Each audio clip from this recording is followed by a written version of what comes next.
Hello, and welcome to another episode of Rise of Tiamat, Horde of the Dragon Queen. I am Andrew, your Dungeon Master. I am Mary. I will be playing Zelania Kellert, sorceress. I'm Seth. I'll be playing Cespedes, the Dragonborn Paladin. I'm Eric. I'll be playing Falar, the Wood Elf Ranger. And I'm Kirk. I'll be playing Carradon, the Wood Elf Shadow Monk.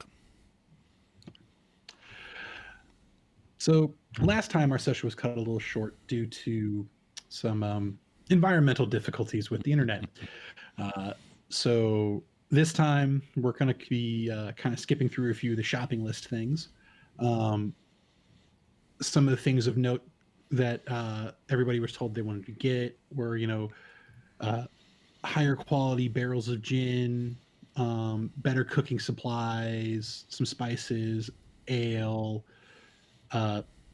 some better vegetables, grains, and a small cookbook and things like that. With the idea of becoming of the wagon that everyone's been going through is becoming more of kind of like a traveling mess hall, or just a cookie on the wagon train. And so we've been going through and putting a few prices out there. And just so that everybody knows, when you look over at the spreadsheet, that's going to be the price in gold, because a lot of the stuff would be in quantities that would resemble that of gold. And that's going to be before your elf merchant friend is able to help you with a discount. Because we just hadn't RP'd that yet. Okay. So I got a few more things that I want to fill in there real quick. I would say right now the most expensive and probably hardest thing to get is the higher quality gin. That is a 400 gold per barrel.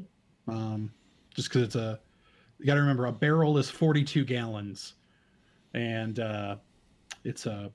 if it's going to be high quality gin, I kind of priced that along the lines of the high quality wine. So there's that. All right. So when we last left off, Cespedes was heading towards the fort, because that's where they had noted a stable master was, as well, to reshoe horses and things like that, as well as a blacksmith would be located up there. He had spoken with a this is the problem with making up names. He had spoken with a woodworker who'd be able to take a look at and work on here we go. Wagons, in order to make little fixes, tune-ups, things of that nature.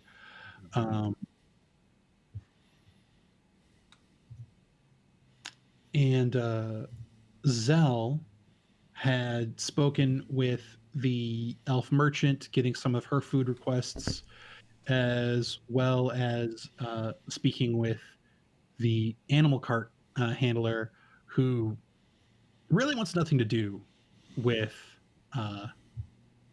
you guys or what you're doing. He seems mistrusting of that of a free meal, and doesn't really want to shell any money towards meals.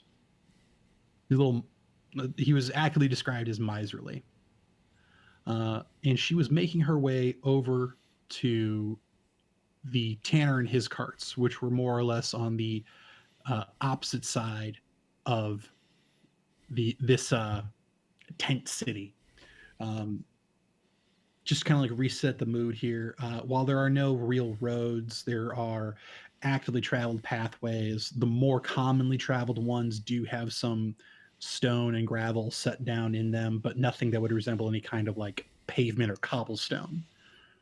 Other than that, it's just mud and wagon tracks. The more permanent structures are tents that have had stones built up around the side of them, or maybe some wagons converted into walls. So it's very rustic, very muddy. Think it's like a bad Ren fair after it's been raining all weekend is kind of what this thing looks like. Oh no. Yeah, not good. Yeah.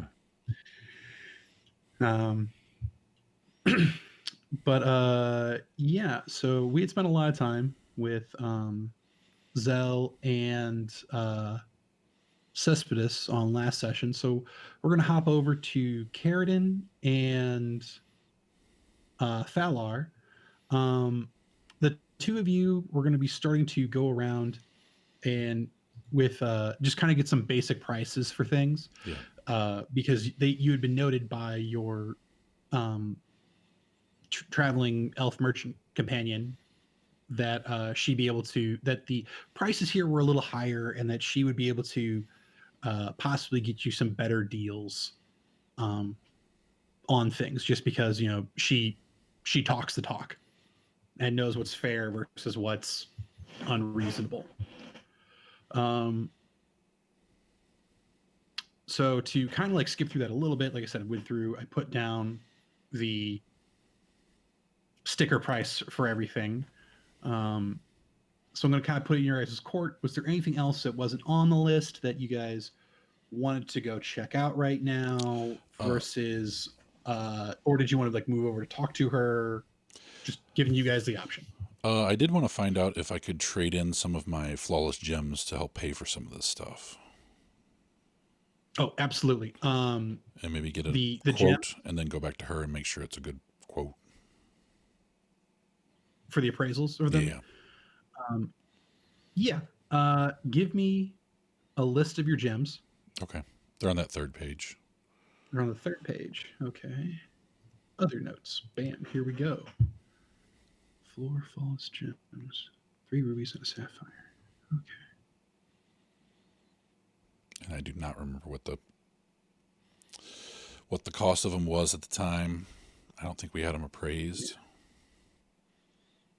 No, you found these in that slave camp hoard. Okay.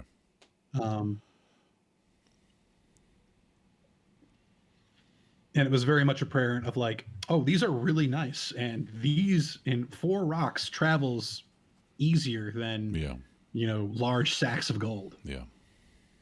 I think there was also an issue where we didn't want to advertise the fact that we kept them because they previously belonged to other people. Yeah. Possibly belong to other people. They belong to other people. Yeah. I mean, we earned them, but I was going to say they wouldn't have anything if it wasn't for us. So, you Yeah. know, a little generosity could be useful. we were just Can being I have polite and not. Here's your son. I'm keeping the sapphire. I completely understand.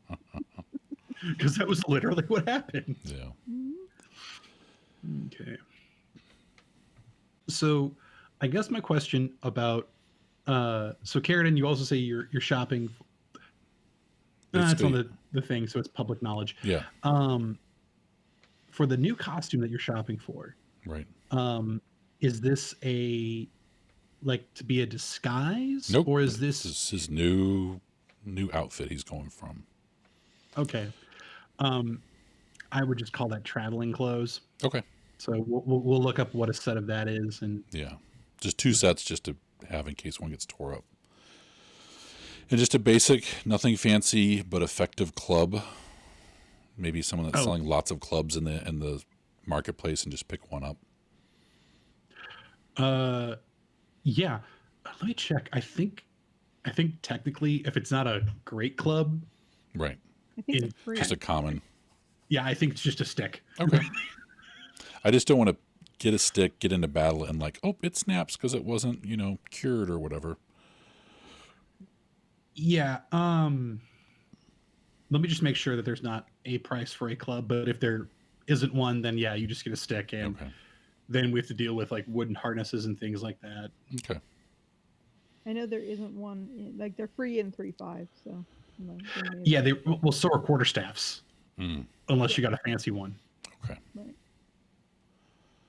It's back basically in just worked wood, and it doesn't require a lot of skill. Right. yeah. It's like what happened? Well, I found a stick. Then what'd you do? I dried it out. Then what'd you Yeah. do? I hit a guy with it. Yeah.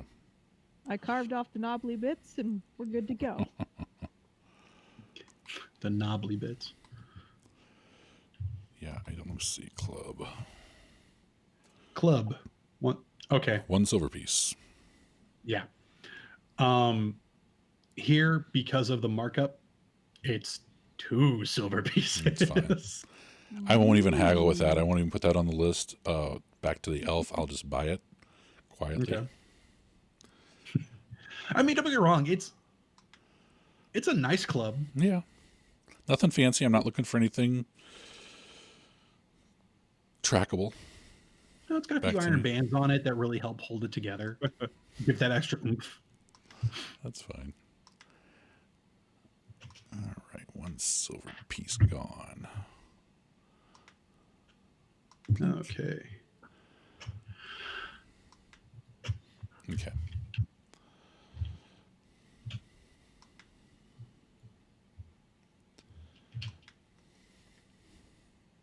And then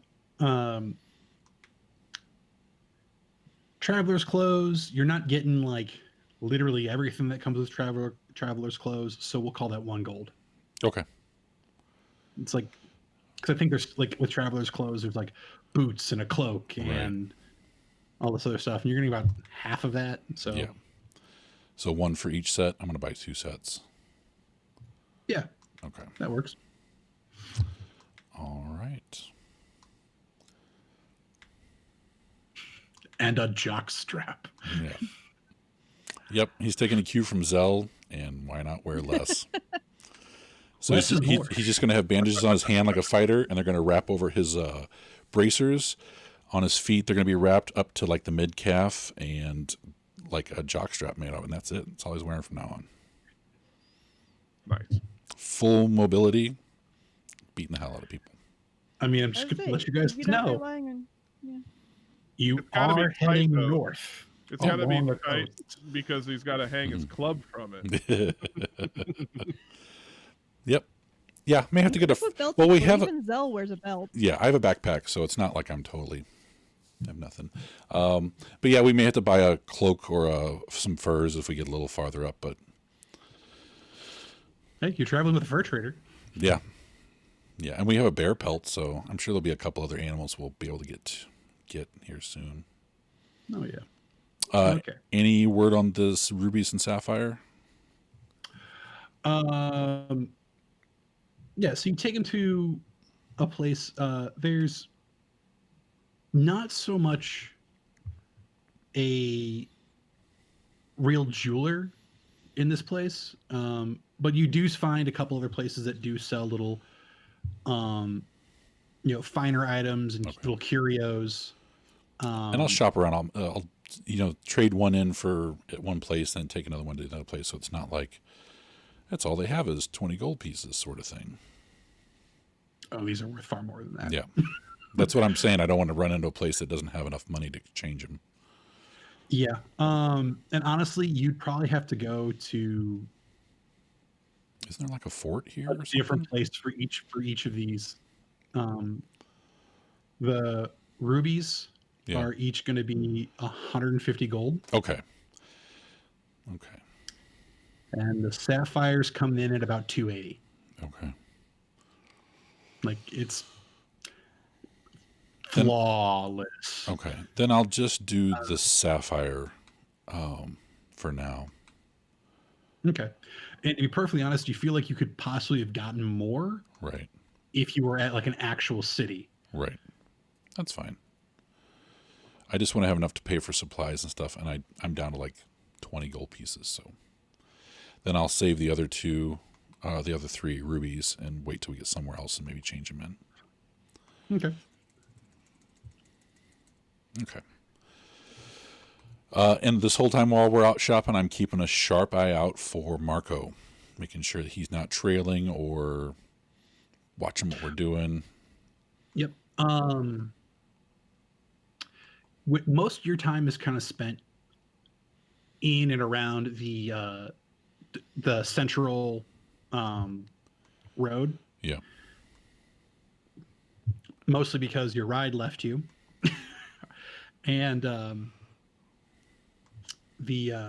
that's just where all like the main supplies shops are.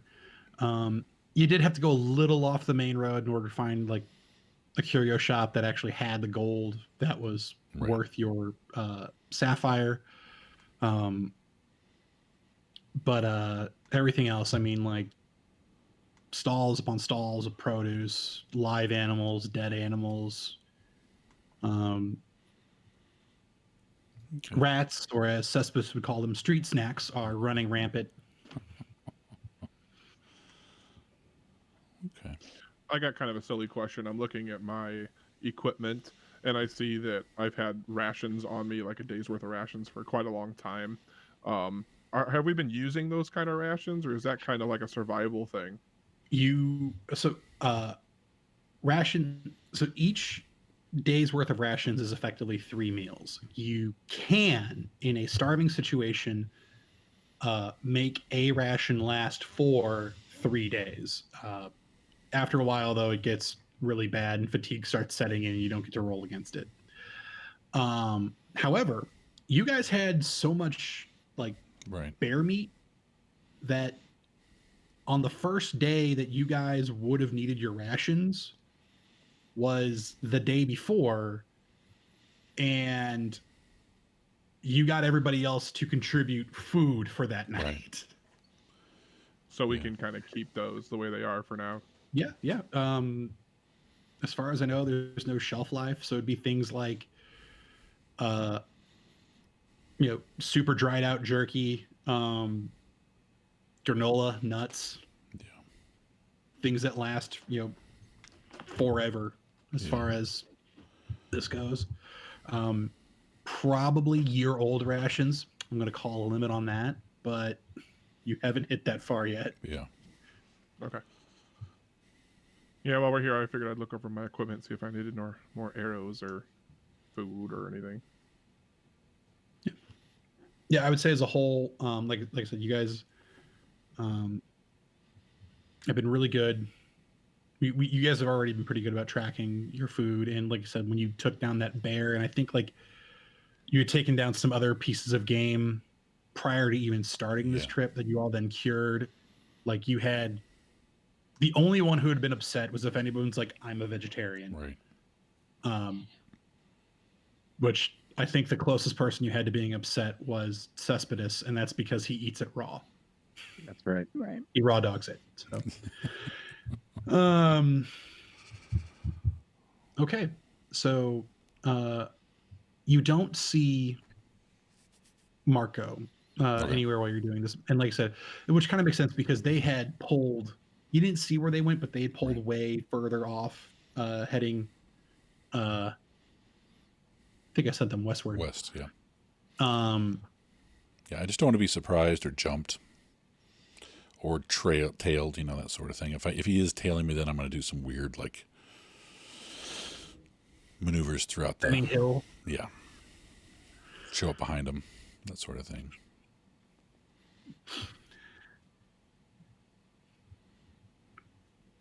Okay. All right. Okay. So did you want to go, and this is all still that first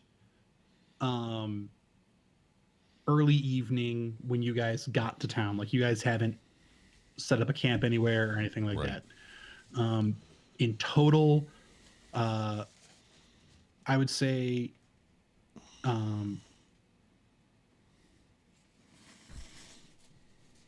I was just pausing real quick because I saw your finger all of a sudden come up. There's a spot on my. Is There's there a spot on my nose? Oh, there's Yeah. a little white Pixel. Don't say it's a It burn lost pixel. exactly 1 pixel. Don't say that. Yeah. It it fixed went away. itself. Oh, no, it's back. It's back. Oh, now. no, it's back. Yeah, I think it's bouncing just- It's around. gone. I think. Might be due to the light behind you. I don't know. Oh, that might be it. Might be reflecting off the. Oh, yeah. No. No. That's Nope. really weird. is on my lens or in the camera. I don't know. When In you the got sun, real maybe? dark there, it like had flare. Yeah. Yeah, it's not shining off So, the however- lens or anything like that. So it's not shining off the glass behind me. Oh well. Weird. Got nothing, man. You know what? You can just be fashionable like all those TikTok girls who have just like a little whatever underneath their eye. What's it from Gilligan's Isle? She had that beauty mark on her. What was her name? Ginger, Ginger. Yeah. Let's see if I. the movie star. Oh, Ginger, I just refer to it as the Ginger. e-thought spot. Oh, is it the sun? It's the Yeah. sun. Sun. Oh. You just leave it. Yep, 100% it's the sun. Yeah.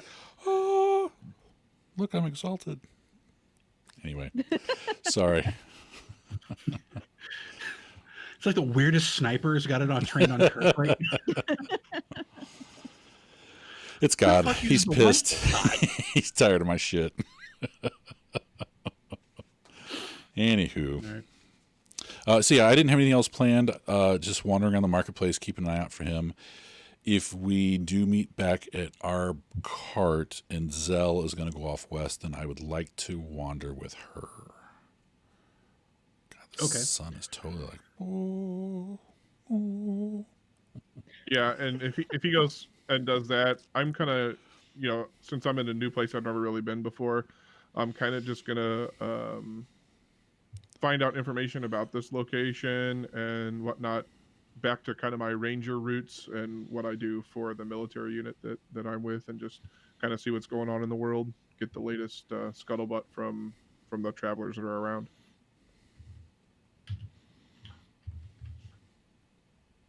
All right. It doesn't have to be anything like storyline driven. He just collects information. That's fine. Okay. So here's what we'll do. Before meeting back up at your cart, because Cespedes had taken the cart and the horses up to the fort, essentially. Or did we decide you left the cart with the guy and you just took the horses? The horses to the stable. Okay, yeah, and you left the Yeah, cart the with the guy guy was because gonna he was look going to at look the at it. Yeah. That makes more sense. Okay. So since he's doing that, we'll say that in her motion from east to west, you guys come across Zell, who is stating that she's heading over towards the Tanner, which would include Marco. Marco, the Pole, Unlucky, and as well as the Tanner, to get their order for things that need to be bought. And we'll say that this is where Carradine joins Zell, and Thalar goes to collect information on this area. All right, cool. So I actually have information about Boareskyr Bridge, but I'm waiting for the page to load. So while we do that, we'll zip right back on in with Zell going to go check out the Tanner. And so if you could do me a favor, and I'll let you choose survival, perception, or a investigation. No, not that one. Or you can do a general charisma as kind of like a gather information. Because it's kind of like one of those, like, are you tracking him? Are you trying to spot him from a crowd? Or are you asking people like, hey, have you seen a guy? He's like way the fuck up here, driving a whole cart of furs. I'll just do perception because that and survival are equal for me. So All right. probably wouldn't think to stop and ask people. She'd just be like wandering around till she finds them. That's fair.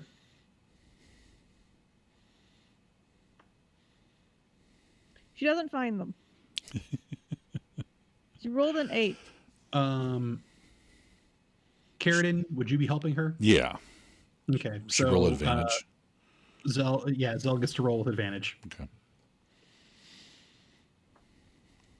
Oh, that's much better. That's a 23. Oh yeah. So what ends up happening here is you all meet up and you're like, yes, very good. Okay, cool. So, and the thing is, you kind of get like, as you bump into them, you kind of get like really surprised at first. And so you actually start heading the wrong direction and you're like, no, wait, that's wrong. And you zip back across. And then, sure enough, when you start thinking, it's like, okay, I'm looking for the tanner. What was with the tanner? The pole. I'm looking for a giant. You look up, and there's like one guy's head just poking shoulders above everybody else, and you're like, that guy. Marco pole. Oh, there he is. And I mean, like, the other thing is most of the buildings are still only like a little bit higher than tents. So for the most part, like everything's most of the buildings are 5 feet and below. Nice. And yeah, so and you when you see him, because he is literally a pole in a sea, you can see that he is still quite a while away. Like we'll say like a foot, we'll say like a football field away. And so you just got to find your way weaving through the tents in order to get over. And sure enough, they're not like on the absolute outside, but definitely on the outskirts. And they have very much in their 2-wagon system set up, like almost like a small wagon circle, just the two of them. Someone's already busted out a pot and has started cooking. Not all of the guards seem to be there. Kirk, roll me high-low. Low. And tell me if you want it to be high or low. Oh. We'll go for high. And that's a high. Okay. Marco is, in fact, there. He is manning the pot.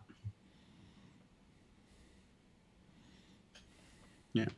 So right now in the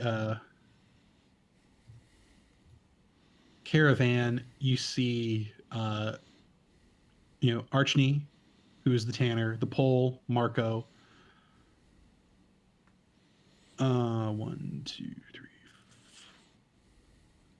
6 of the guards, 2 of the human guards, and Unlucky, the one gnome, are not with the group.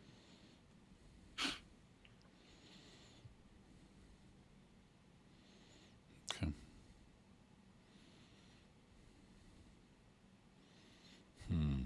Okay. Did you just want to go up and talk to them, or do we want to? Are we still missing somebody? Aren't we? I mean, that's what I've been doing so far. Is just literally walking up to people and going, "Hey." So I probably would just, unless you have a different plan, that would be what she just does. Lawyer's on his own. You talk. Yeah, but he's not coming with us, so. So the elf merchant is the only one we need to find, besides these guys. No, I thought I started. Well, she's already spoken to the elf. Okay. Yeah, she started with the elf. It should just be the tanners that I haven't talked to yet. Yep. Okay. Correct. And Carradine, for his shopping trip, he wanted to see her after you guys had your list because she was going to help Right. get discounts. Okay. And I know where she's set up, so I can tell you that. Sounds good. I found my way around a dwarf city once. I'm pretty sure I can find my way around this again, maybe, eventually. Okay. Dwarves should be appalled at this architecture. This isn't architecture, which kind of makes me like it. It's all very chaotic. More my scene. Yeah. Yeah, no, Zell just walks right up to, I guess, wherever the most people are standing around. Which, for the most part, is they're all just kind of like huddled around the carts and the pot of whatever's cooking inside there. And as you guys approach, heads kind of like snap up and look, and some people look like they're about to get up, and then kind of like have the, oh, it's you guys, and they go back to their business. Nice. No, I may not Marco have been paying attention. sneers Did at you say Carradine as he stirs the pot. Just is the tanner actually with the group of people, or is it just his guards? yeah, he's leaning up against one of the wagon wheels. Okay. Because I would be approaching him because he's the one He's in charge. kind of in charge. He's in charge. These are very. Everything can be manipulated to be fine. It's fine. It's fine. Nothing's for certain. In this case, though, I talked to him. All right. Yeah, she just walks up again with a wave and a hi. Okay. He sees you and just gets he's sitting there, arms crossed, smoking a pipe. He just looks at us and he goes, like, just as a like puff at you. Mm-hmm. The closest thing to Puff of acknowledgement. acknowledgement. Yeah, puff of acknowledgement. Like, he's not blowing smoke in your face. Right. No, He has done she doesn't- before. She takes no offense. Yep. Carrot Carradine very bows. few things have offended her.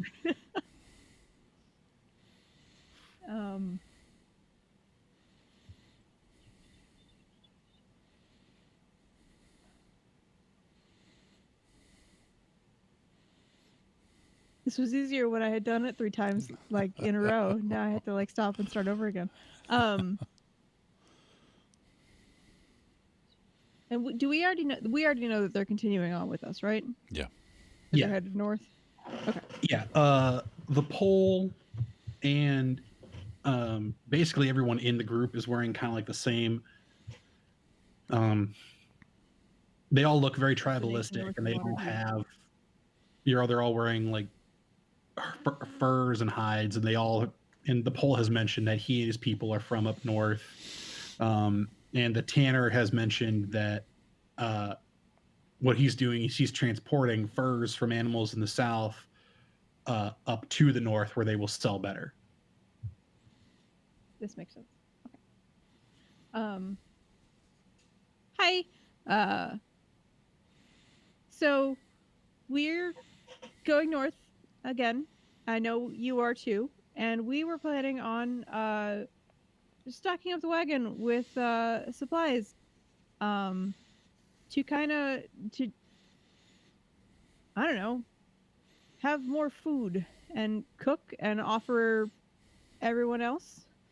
We have the room to stock up on stuff that you probably wouldn't be able to carry on your own, and we can you know. We would like to know if there are any recipes you would like us to recreate, maybe from your homeland, while we're traveling this next leg. But really, if anybody had any requests.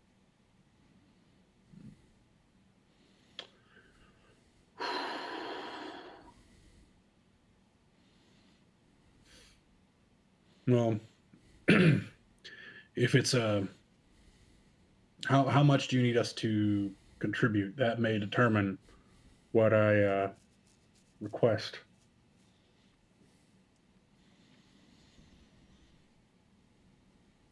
We haven't really been charging anybody. Again, we've got the room, and If it's not too exotic, then we wouldn't expect any pay. yeah. Since we're traveling together, we might as well enjoy the trip. Besides, cooking for more people is easier than cooking for fewer, and then it's better that way. And we get to try different cuisines. Other people get to try different cuisines, that sort of thing. All right. All right. Well, As you can see by who I've got cooking, I'm clearly not a picky eater, so I will graciously accept whatever you're willing to offer. I look slowly over to Marco He and gets two stare at stares him. because we both, like, as soon as he mentions that, we both look over. I have a very different expression, but I look skeptical. She's like, Has Soup again. that guy? And I'm like, fuck that guy. Are you dipping your He finger doesn't in notice. the soup again?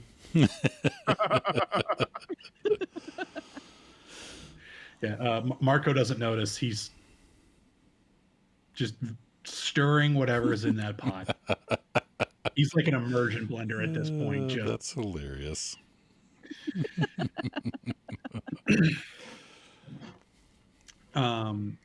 We're picking But up yeah, you also- mushrooms, some grains.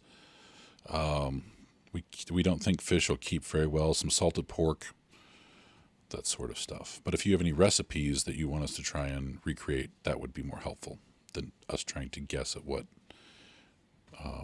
your home dish may taste like. Or if any of your guards also have preferences. yeah, he's like, well, Mom's cooking was boil until there is no more flavor, and my cooking is applying fire to meat. So I'm positive you will do better. Okay. And I would trust whatever you put out in front of me. Boys, any of you gotten requests from these people who are oh so graciously willing to cook for us on our trip?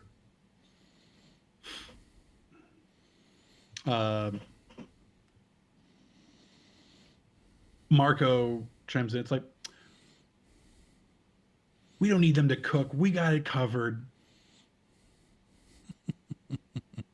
And everyone just kind of like, I smile real Like a big at him. skeptical face. Try and get him to look at me. Smiling and nodding. sneers. As soon as he does, I reach down, grab my crotch, squeeze it a little bit at him. Put my hand back on my hip. Yeah, he goes, not even a mouthful. Jockstrap, right? Not yet. These are just Oh, shorts. nice. Yes, I don't think he's had time to Shorts and a change. vest. That's all he's got on, basically. The pole, she's like, I know you said fish won't keep that well, but if you keep them in a barrel, they'll travel well. It's what my people do up north all the time. Oh, I guess we could try so that. keep them alive in a barrel full of water. And just kind of nods. Big fatty Oh, that's fish Genius. with whiskers. That is the smartest thing we have heard from the poll. No one has asked him about Yeah. surviving the Yeah. frozen north. Yeah. Any particular fish that we could find here, maybe? As long as they don't eat each other and they're the same size, you'll be fine. Good advice. Brilliant. Okay. With that, he takes a big scoop of whatever Marco's cooking, and he sits back down. And just whatever this, it is both a liquid and a paste at the same time. Brown goo. Just begins eating it. It's like really bad juke. Okay. All right. Well, I guess we'll head off and start looking for some stuff. Yeah. We'll Maybe some see you guys, recipes. if nothing else, when we hit the trail again. Bow. Archnie tips his pipe to you. Marco spits at your heels. And the pole just eats his bowl. All right. All right. We're gonna cut over to Cespedes. So you've been again up the main road, and this one, as you get closer to the bridge, it does actually start turning over into like some paved cobblestone. For probably about a dozen yards before the actual bridge, and at the actual bridge connection, there is a the bridge has one big gate that actually blocks off the bridge, but then also over to the left side there is a portcullis that then leads back to the fort proper. And the gates are open wide. As you cross in, one of the guards just lets you know, it's like, just so you know, at sundown, we'll be closing the fort gates. No one gets in or out until the sun rises. Period. Okay, thanks. Cespedes is gonna get stuck inside. Yeah, like an hour. I mean, I'm gonna keep taking the I horses was to saying the the next question is, what to time the is stable. it? Yeah. you got like an hour, so just don't dick around or do dick around. Your choice. I'm not sure I'm thinking about it right now. I'm just like, oh, okay, sure. Keep walking. Yeah. And as you get inside, it's pretty obvious. You look off to the left, and a few yards away there is the front of there is the side of a stable, and you see a few horses already tied up outside of it, pulled up, kind of like along front of the stable. You do see the carts for both the Red Wizard and the lawyer. Both have been dehorsed. No one seems to be standing around them in particular, but you do see a few stable hands out treating horses, feeding them, brushing them. And then further on in the back, still not into the actual fort proper, but in the courtyard, you actually do see a blacksmith who is currently working his bellows, heating up his forge to do something. So what would you like to do? You've got the fort proper, you've got the stable, and you've got a blacksmith. That appears to be what you can currently see from where you're standing at the gate. Well, based on my previous encounter, I'm just gonna drop the horses off at the first stable that takes them, because Well, there's only one. then I'll take the horses over and drop them off. Try to get a good price. Okay.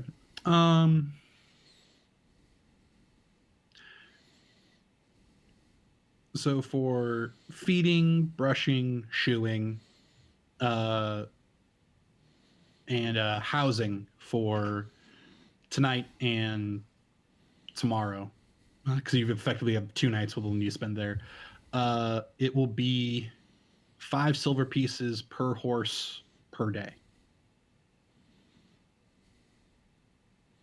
Okay. So 6 horses. basically a gold a horse. Yeah. Will cover you. And what did we come up with last time? 4 horses total? Yeah. 4 So 4 gold. 6 horses Right. total. 6 horses. Okay. Yeah. Hey, you have a full team. Yeah, if we needed to. But My Cespedes is almost broke now. no, I'll take the 1 gold off of mine. Yeah, but you're not with me though. But I'll trade What- it when you show Why back do up. I have all the money? Like, I don't know. I thought you were saving up for something. I think you're the one. You didn't buy. Oh, you're the one who traded the dragon egg, and you got some gold and a bow out of it. Because I'm showing We on my traded a character sheet bunch of I've got, stuff like, in. 10 platinum.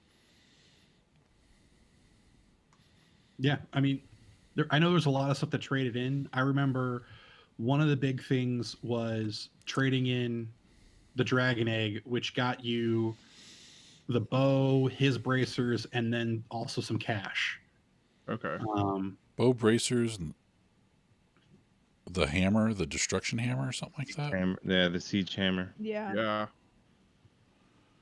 The building knockdowner that we haven't encountered Oh, the building since he got it. Yeah. Yeah. And I picked Yeah. up that dart. of returning, which I need to pay back to the group. So next So time. we don't worry about money, guys. We've got in my coffers. There's 10 platinum, 5 gold, and some other change. Do you have any gems? Was that maybe the gems you cashed all your stuff in? Possibly. Okay. Again, it's been a while, and I have to go back and look. Okay. And I mean, like, to be perfectly honest, I wouldn't be surprised if you guys acquired quite a bit of cash at this point, just because you haven't really needed to buy anything. Yeah, maybe I was just holding it. If you guys are so broke, Yeah, I was so- just probably just holding what we got as a reward from the stuff we've done so far. Yeah, we've gone on like 2 serious shopping trips for weapons and stuff. We haven't really done anything else with money. Yeah. We haven't gotten paid since Green Hist.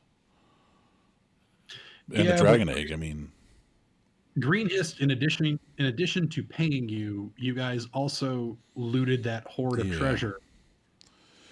and I thought we And- got most of the treasure from the cultist's bedroom that we fought in. Yep.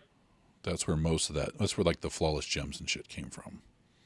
I thought. There was the cultist's bedroom. There was that like pile of treasure Yeah. that was attached to the effigy. I remember you guys grabbed a few quick handfuls Yeah. from that. That's where Gooflick spent a lot of time Yeah. and got a lot of shit. Yeah, that's where we got the sun sword and the spear and some other stuff. Yep. Okay. I had a note that I need to help Cespedes get. I thought you were looking for like a great axe, a magical great axe, and we didn't have enough money out of the dragon egg, and so I was going to throw my portion of whatever I was getting toward getting you that, helping you get that. Weren't you looking for a magic great axe? Don't you use a great axe? You were looking for some kind of specific weapon. And you only had a hammer, Yeah. but you took it because it was knock down fucking buildings Yeah. with it. I do see a list Yeah. of. And you were the only one that didn't get a nice magical attack weapon, I thought. I got the siege hammer. Yeah, but it's not good against dudes as well as as well as a frost, spear and stuff like that. I thought he had. Because I had a note like help him buy great axe. He's got a great. He has the flame tongue great sword. I've had that for a That's right, while. He got that in the Yeah. cave. didn't Yeah, Yeah. yeah, he got that Yeah, the that same was time you really- guys got. Yeah, when everybody got a weapon from the cave, Yeah. that's where he got that, Yeah. and you all kind of got comparable stuff. Yeah. Okay. And Do the you- only time you guys needed to really buy a weapon was when Falar joined, because we needed to get him Yeah. up onto equal footing with you guys. Yeah. Yeah. And I think I bought the siege hammer then. Yeah. Yeah. I probably wanted a great axe, but couldn't afford it and Right. settled on the siege hammer. Isn't I that- just can't remember. Yeah, that's what I thought. And isn't it like a great axe your favorite weapon or something like that? Or because you kept, I wrote it down because I kept thinking you were really looking for something like a +2 or something great axe, and it wasn't He has available. a fighting style of great weapon fighting, so he can re-roll 1s or 2s on damage dice when wielding a weapon with 2 hands. Yeah. Is that It doesn't have to be a specific weapon. So is the hammer just big enough to do that with? and the sword? Anything that requires And 2 the hands. sword. Sword's so, a like- long I'm sword. asking if the hammer. Yeah, so like if you decide to wield a longsword with 2 hands, it falls under great weapon. Okay. Yeah. I did Okay. find a list here, and we earned a lot. That chest that we got after we, like in the cave after we took out Yeah. that statue, like there was a pouch with 900 gold, 780 Yeah. silver, 2,000 copper. We found 6 rings worth 100 gold apiece. So like it makes sense that this money's sitting somewhere. Apparently, it's just on my character sheet. Okay. It also makes sense that it's not on mine because Zell wouldn't care. She's got like 2 gold in her pocket and isn't worried about it. Yeah. Well, and I vaguely remember. Pocket full of dreams and a whistle. Mhm. I vaguely Well, it's remember cancer. that we like cashed in some of the change and like Yeah. just because we were carrying so much. Yeah. Yeah, Right, because it was like a chest full of copper. Yeah. and I think that's what Yeah. ended up to the platinum was because It was too it heavy. all became yeah, it was getting cumbersome. Okay. Like you had like a pirate's chest full of copper pieces. Yeah. Okay. Then I'll remove that note about We trying to help him out. But from here on we are out, the I people who took shouldn't the wheelbarrow full of pennies to the bank. to pay a parking fine. Yeah. Because I really won't need much else as a monk. I mean, I've got great weapons and great armor as far as I can get. So Yeah, me too. That is kind of Yeah, the thing about this game is weapons and armor don't really compensate nearly as much as your abilities will. yeah. Does everybody that wears armor have magical armor? I don't think I do, but that's the only thing I'm missing. Do not have magical armor. You do. I say only half do of the not. party wears Oh. armor. Yeah. So, I mean, just have that's- standard scale mail. Chainmail, that's it. Okay. So I mean, there's stuff we could get for you guys that could upgrade, but I think I'm at my max with the bracers, unless I increase my ability scores. So Yeah, monks don't really benefit from armor too much, No. do they? no, at all, none at all. It actually hurts them. Yeah. So Yeah. and I've got the weapon is way beyond my level, so I won't be looking for anything like that. So do I need the money? No, not really, except for buying food and carts and stuff like that. So And full teams of horses. yeah. Have a good work. So cute. So yeah. It's kind of funny with the delay because we hear "have a good day at work," but they're already kissing, Yeah. so it looks like she's saying it directly Yeah. into his mouth. Yeah, your video is about a second and a half behind, Mary. It's been like that for As since long we've been doing it. Yeah, and it may just be that I'm running this on a really old laptop, but as long as my Oh. audio is coming Yeah. through, I'm not worrying about it. Okay. Yeah, the audio is coming through fine. Yeah. So Okay. okay. It's like two beats behind. She's speaking with her mind. Yeah, I Alright. plan on getting a webcam eventually, but I've got one you can borrow. Yeah, there's two extras here that are just hanging out. So Anyways, Alright. so yeah, so you drop off the horses, and I mean, like, arranging all of that and dropping them off only takes like 10 minutes. What else you want to do? I'm just gonna take a quick walk around and see if I can find the who was it? The merchant cart that we wanted to help out. See if I can find the That Oh, was that's right. Ed was the Hurley Lul. no, so the merchant is going to help you get better prices on things. Who do we want to animal help out? cart- That's the animal it. cart, yeah, they got messed up, and they're going to be back in the mud with everybody else. Yeah, I'm gonna head back and try to find them and tell them where to go to help them out. Okay. Which, yeah, it takes. That's going to take a little bit of time. So, roll me a perception.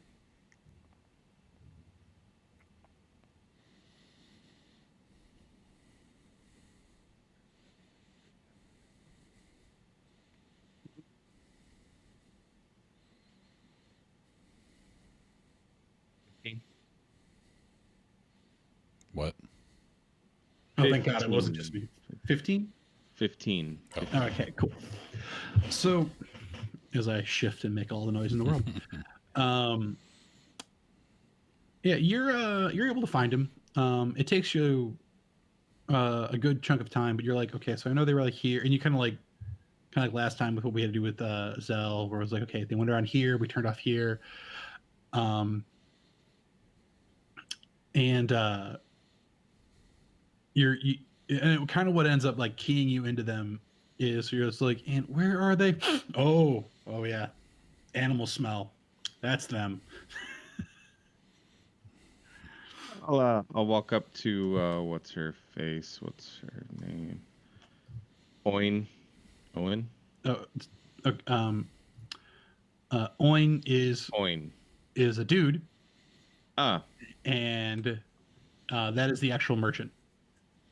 So I'll talk to Oin and tell him that we'd like to help him out with the cart and get it fixed, and I'll offer to take him down to Ben and tell him that we can get him a good price, and maybe we'll off topic. Did we say we were going to pay for this? I can't remember. You had not. Okay. You just, Anyway, then as far as I know right now, the only thing that you had discussed was mentioning where the woodworker was to him, and the woodworker was going to cut you a deal on your cart if you brought him more business, being this guy in his cart. so then that's what I'll do. I'll offer to take them there and see what Oin has to say. Roll me a persuasion.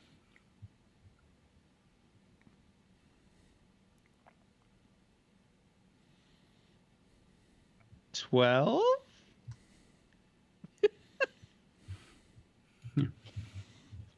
There was a please in there.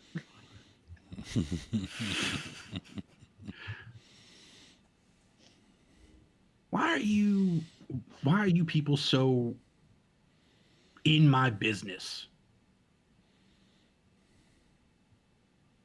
It's not that I want to be in your business. It's just I need to do the right thing.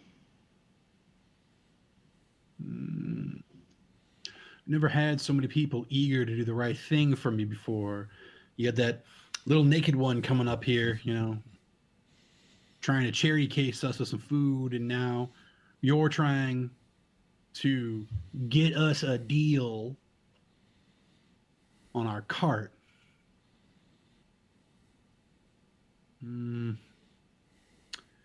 Well, of course it helps us out too. We get a better deal as well.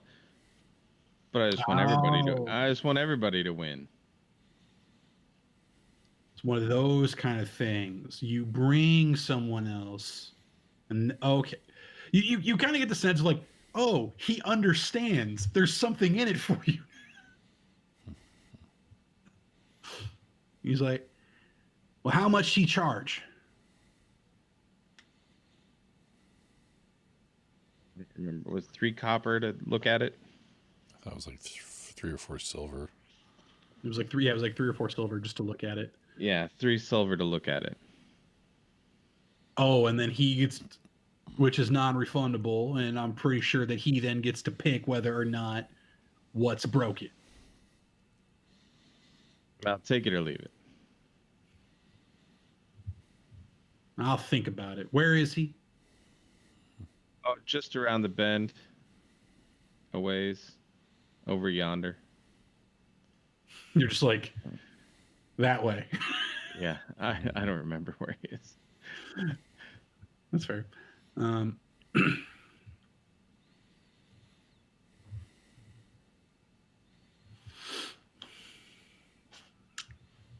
to think of a name here.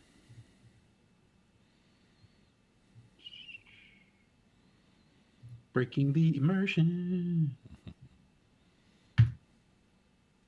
Do you guys mind if I put my character sheet up for a couple minutes and grab food? I'll keep my headphones on and everything. It's fine.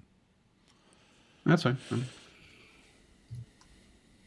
Did we have a name for this guy? Nope. Well, Oin? it's one of the name the cards. Okay. Yeah.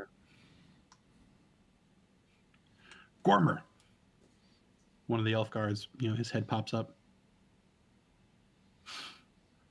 Go and check out this Ben fellow. Supposedly, he can help us with the cart. And who do I say sent us? Cespedes. You heard Gormer. Get going. I don't know why I'm making this guy redneck. I don't think he was redneck. Uh, yes, last time, but I thought he was a little more of an uppity kind of character. yeah, I thought he was too. I don't know why he's coming out this way now.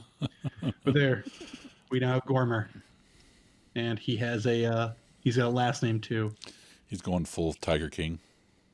Yeah. When you said Gormer, I was thinking Pile, but Not quite. Dr. Pow! Private Pow! All right. Anything else you wanted to do, Suspicious, before we tuck away from you? Getting that guy to Ben was the last thing I really wanted to do, and now I'm just gonna try to find some raw meat, Okay.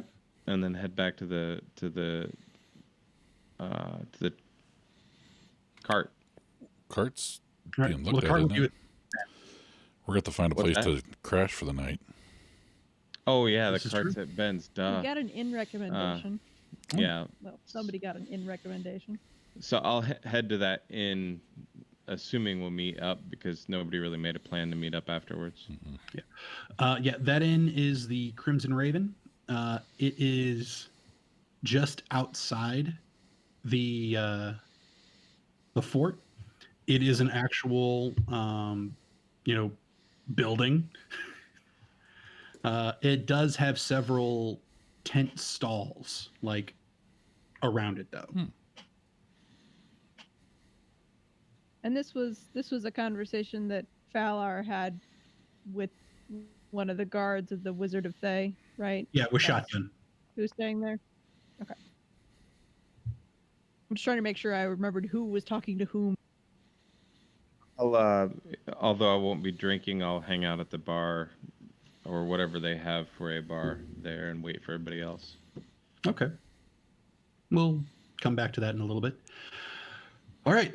So, back over to, excuse me, back over to Carradine and Zell. Is there anything you guys wanted to go re-find the elf merchant? Yeah. So that I you was going to could. take Carradine that way. Okay. All right. And you know where she is and where she is set up. It is getting later in the evening. The sun is actively setting at this point.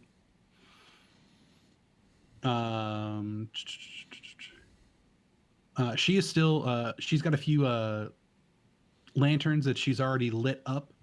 Looks like she still plans to try to sell a little bit after dark. And since you've come back, you actually have noticed some pieces have rotated. You don't know if pieces have been bought or just put away, but there are new little knickknacks on her table. Okay.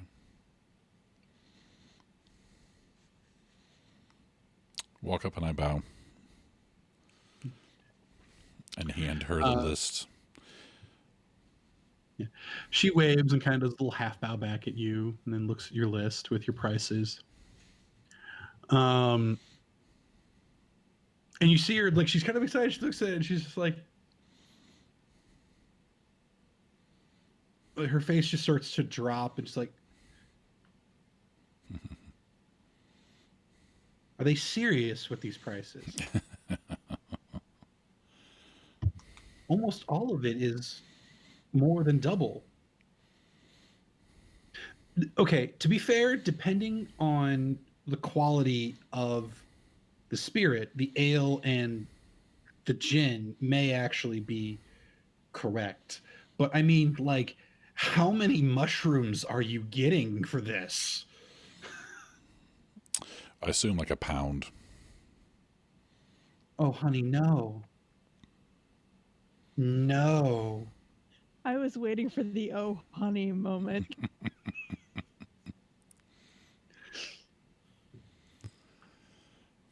No. Maybe 2 silver, not 2 gold. Hmm. And even then, that's a markup. Okay. Oh, 40-pound bag, 40-pound bag. Yeah, these are like the kind you get at a regular like Chinese market, like the big bags. But we're only getting Okay. one because it should last more than a week. Yeah, sorry. A pound of mushrooms, is that a lot? I guess we could do it by pound. Yeah. 12 One of those little chickens. things is about 10 ounces. Okay, so yeah. Spices. Fairies, I guess. Yeah, I think that's plot spices. Yeah, and a pound of salted pork, and we can get it from there. And a big barrel of live fatty fish.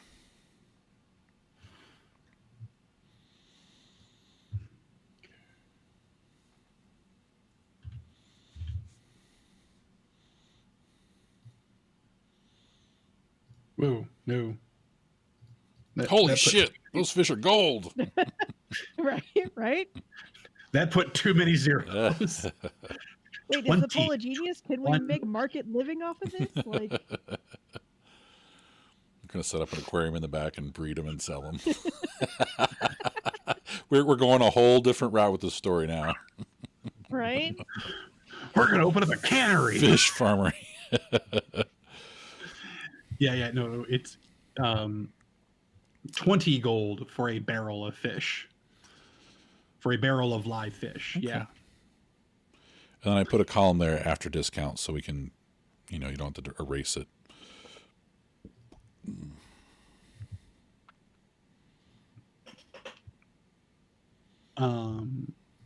Yeah. Okay. So she looks over to some of her guards and asks Orvista, it's like, Orvista, can you watch the shop here? I'm going to go help our friends get reasonable deals. They can get robbed, but I'm not going to let them get raped.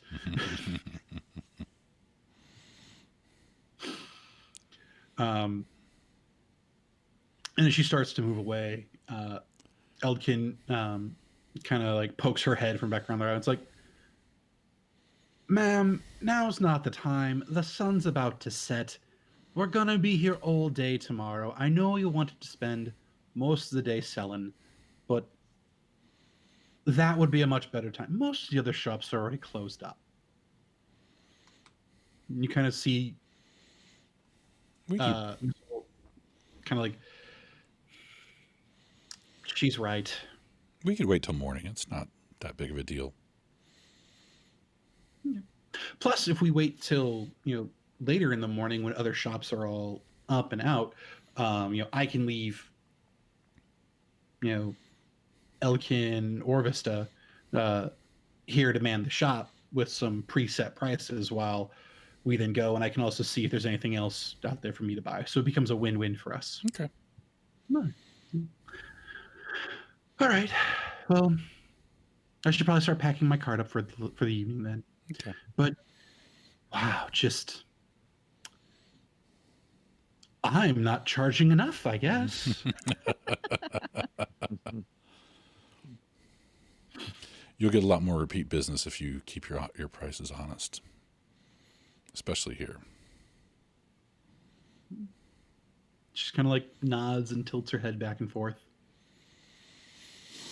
Well, I think we're heading off to the Crimson Raven, and we'll meet you back here tomorrow about 10 or 11. It's a date. I bow to her again. Yay. And head off. We haven't found dinner yet, have we? No. Or drinks. or a place to sleep. Right. We have a plan. Let's go.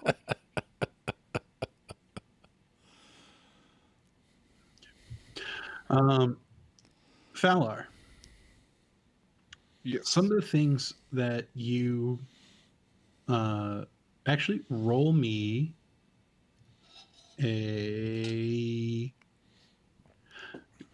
history, and this will just be the stuff that you recall as you're walking, and then for any other information you wish to gather,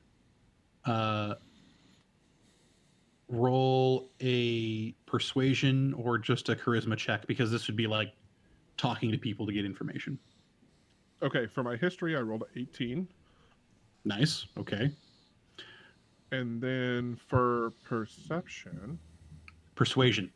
oh, persuasion. Ooh, that's not very good for me. It's a But social skill. oh, nice. 18. I was a natural 20, but I have a -2. That's the second time you've done that in as many sessions. Yeah, it is. Okay. And I can You share kinda my like- screen if you ever want to see those dice rolls, because I like Dude, it. I have no. I've been with you rolling in real life. I have no reason to believe you're going to screw me now. Yeah. Yeah. And if you decide to fudge dice rolls on a history check for a place, We're going to be for Yeah, another day. That's how this is going to happen. You know that, right? Like, I'm going to know everything there is to know from this whole place, and then I'm not going to be able to hit a rabbit with, like, 6 arrows. it's going to be sitting in a trap. All right. Well, one of the things you know is that Boareskyr Bridge was built by was founded and built by the adventurer Boareskyr, specifically during the Times of Trouble, which is a historical period in the Forgotten Realms. Specific years would be 1358 DRR. You do know that it is a local legend that the gods Cyric and Bala fought a battle over like on top of the bridge, resulting in the destruction of Bala, and poisoned a lot of the water within the vicinity for many years. And which is and for a local slang term for like go fuck yourself or commit suicide is go get a drink.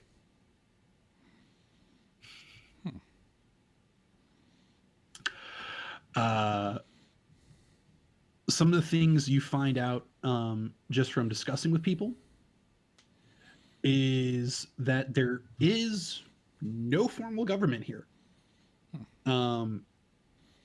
It's all very honor system, and the closest thing to a government that you have are two retired adventurers who live up in the keep, named Barham Stagwinter and Fiscal Mirai.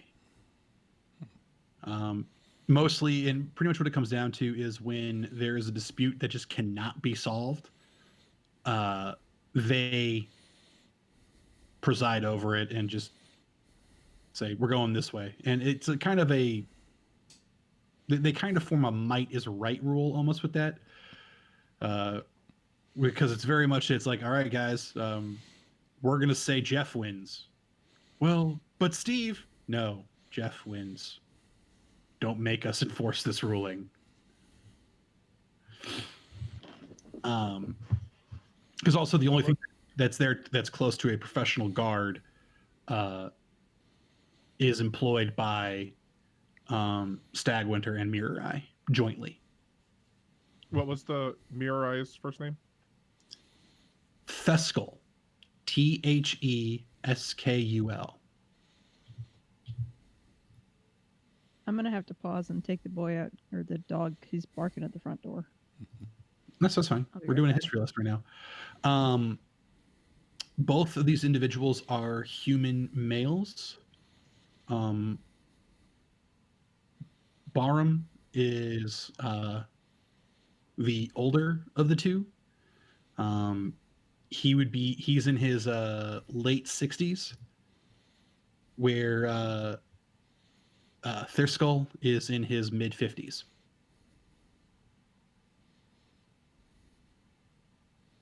Okay.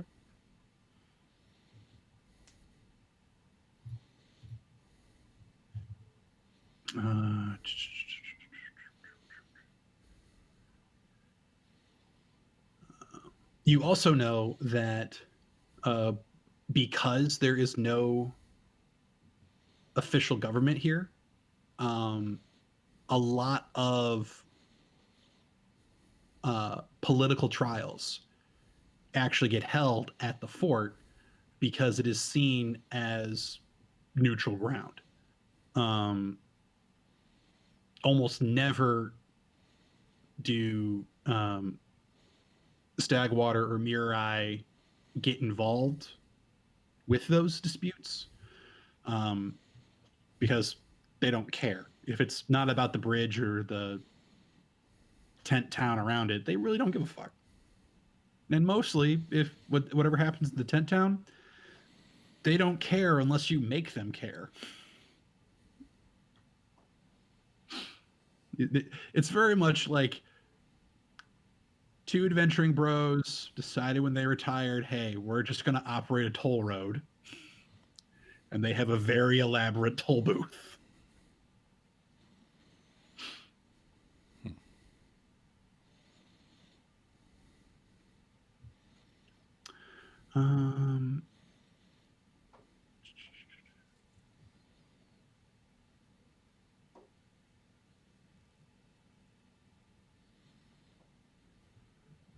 Some of the more permanent members of the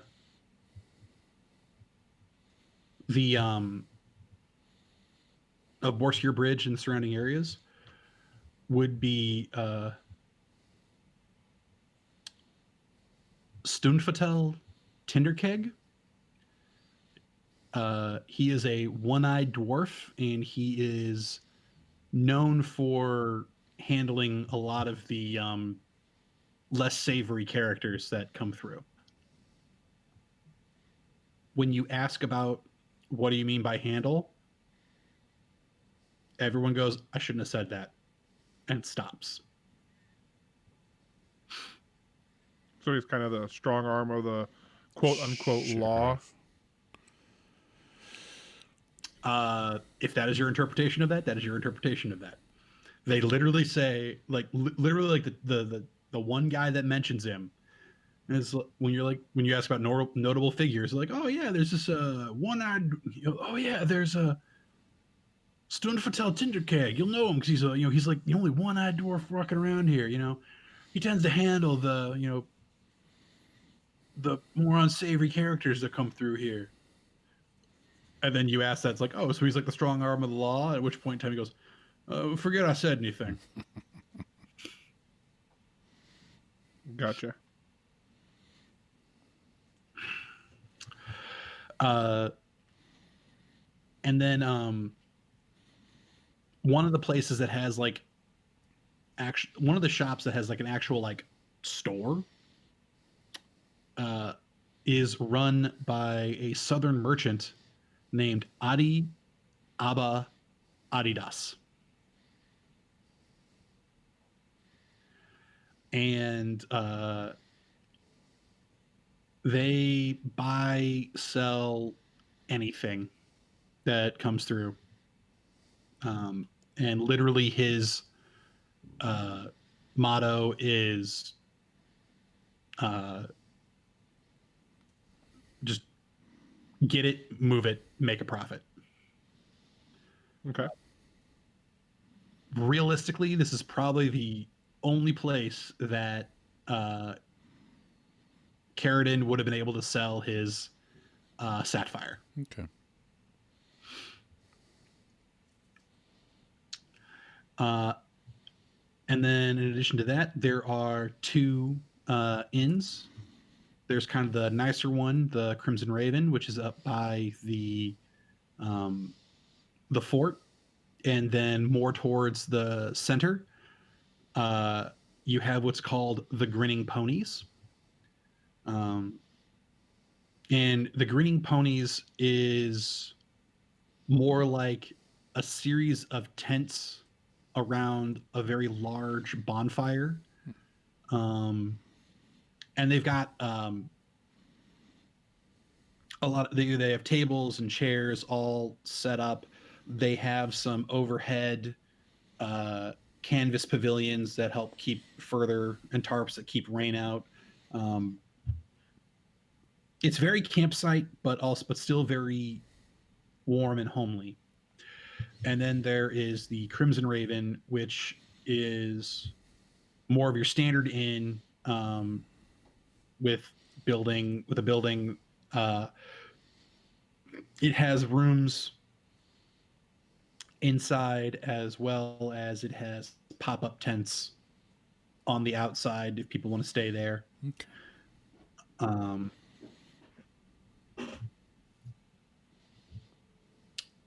The Grinning Pony is run by a female high elf named Lensha Farron.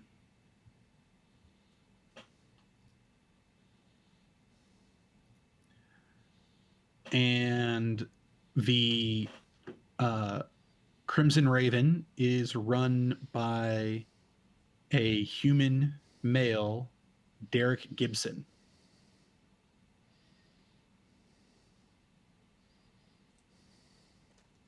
Okay. And yeah, that's, other than what you've already seen and heard dispersed with the other characters, that's all the other information that you'd know. Just basically everything. Yeah. I was gonna say, is there anybody other than our caravan that's still here that are getting ready to go north or actually even go south? Any other kind of goods that we would have available to us by means of travelers? So are you looking for people who are going to be joining the next caravan going north, which would be people joining you guys, or are you looking? I don't understand the question. Sorry. So not necessarily. Yeah, there's probably easier than this. Is there anybody here that isn't part of the establishment that's just stopping in as and have been here for a few days, waiting to start their next leg of their journey north or south? Okay. Yeah, there are other caravans. Or not other. There are other carts, I should say, that would be looking to join a caravan heading north. Not too many carts head south from here, so it'd be really hard to find them. But yeah, for that, I'll let you choose persuasion from talking to people or investigation. And this would just kind of be like picking up on clues of like, oh yes, I see this person's got a cart that's ready. And okay, I'm gonna roll an investigation because I have a +2 in that, and I got a 12.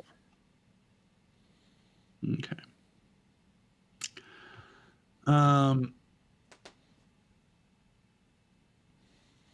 You do see a number of carts, but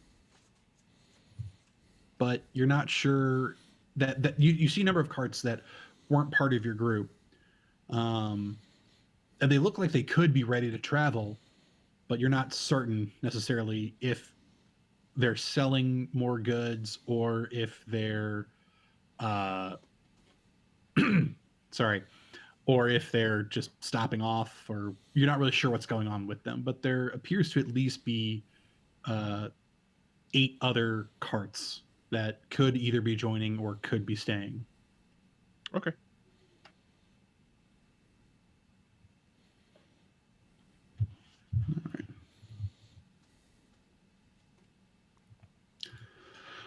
Okay. I guess after that, I'm gonna go ahead and head back towards the inn. Which one? The Crimson Raven. Since we had gotten the kind of recommendation, and we kind of talked about it. Not really, but Okay. it's where we would go, I would guess. All right. So, starting at the top with the Crimson Raven, the first person who would have gotten there would have been Cespedes. He kind of resolved all of his issues.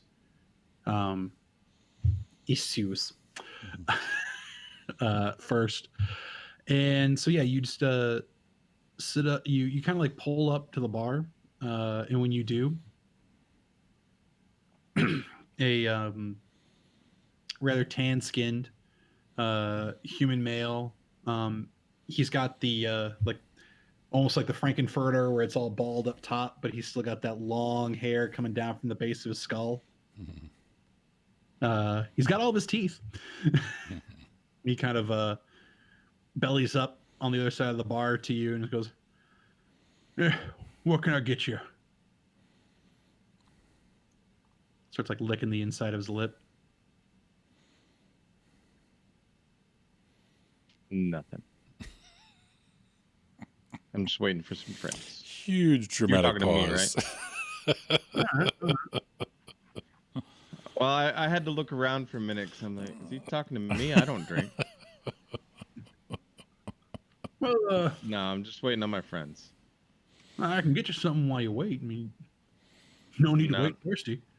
No, I'm really fine. I'll just wait on my friends. All right. Well, if you need me, I'm around. He All right. starts to go and he pulls an ale for another guy and roll me a quick perception because you did take a look around. 19.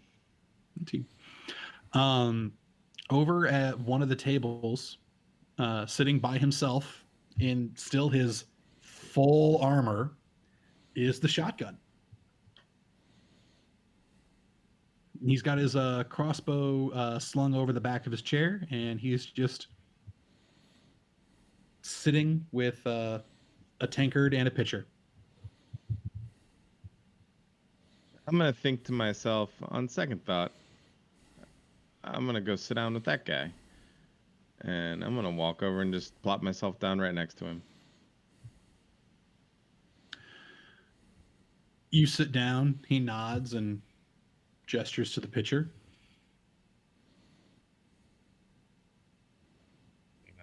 It's almost empty. Sorry, what'd you say? I said, yep, it's almost empty. He gestured to the pitcher, and I was just acknowledging that it was empty, almost empty. Yeah. He's just kind of like, and he says, if you'd like, you may have some of my water. Water, you say? Yes. No, I'm fine. I haven't had my raw chickens yet. Very well.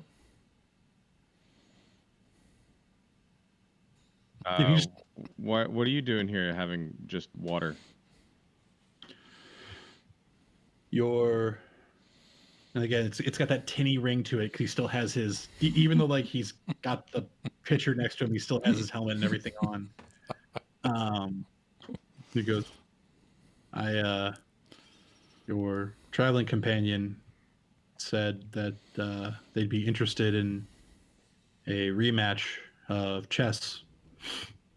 I told him I would be here for some time.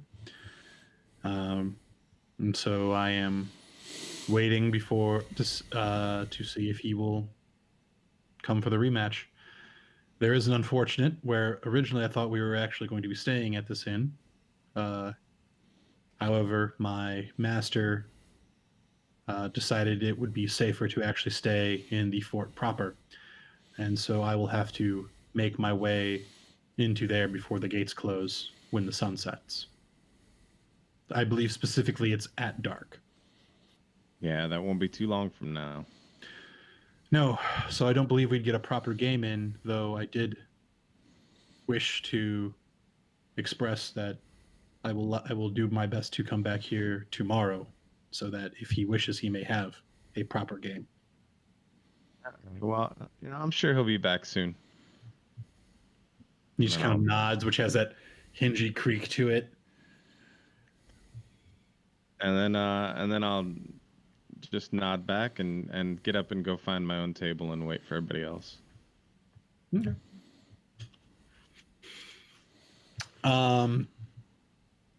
Next two people to walk in would be the only group of two, Carradine and Zell.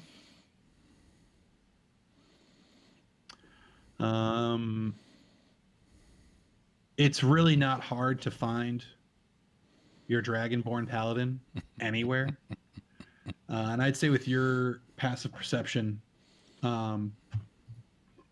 you also notice... Actually, let me check how high those are. Oh, fuck. Yeah, you do. yeah, you both do. With your passive perceptions, you see shotgun. Yeah. Yeah. Okay. Drinks? Shots? That's bar. Bar first, shots, We and then saunter up elf-like right? to the bar. Swishy as we can. Yeah. 2 bottles of nice wine and a bottle of what kind of finer liqueur do you have here? We've been drinking a lot of gin lately, and we want to switch it up. Okay. I got some. He pauses. Are you cold, son? Yes.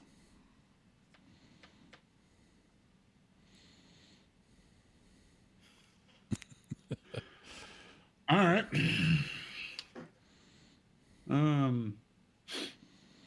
He reaches under and he pulls up 2 bottles of wine. He goes, as far as a spirit goes, or a liquor,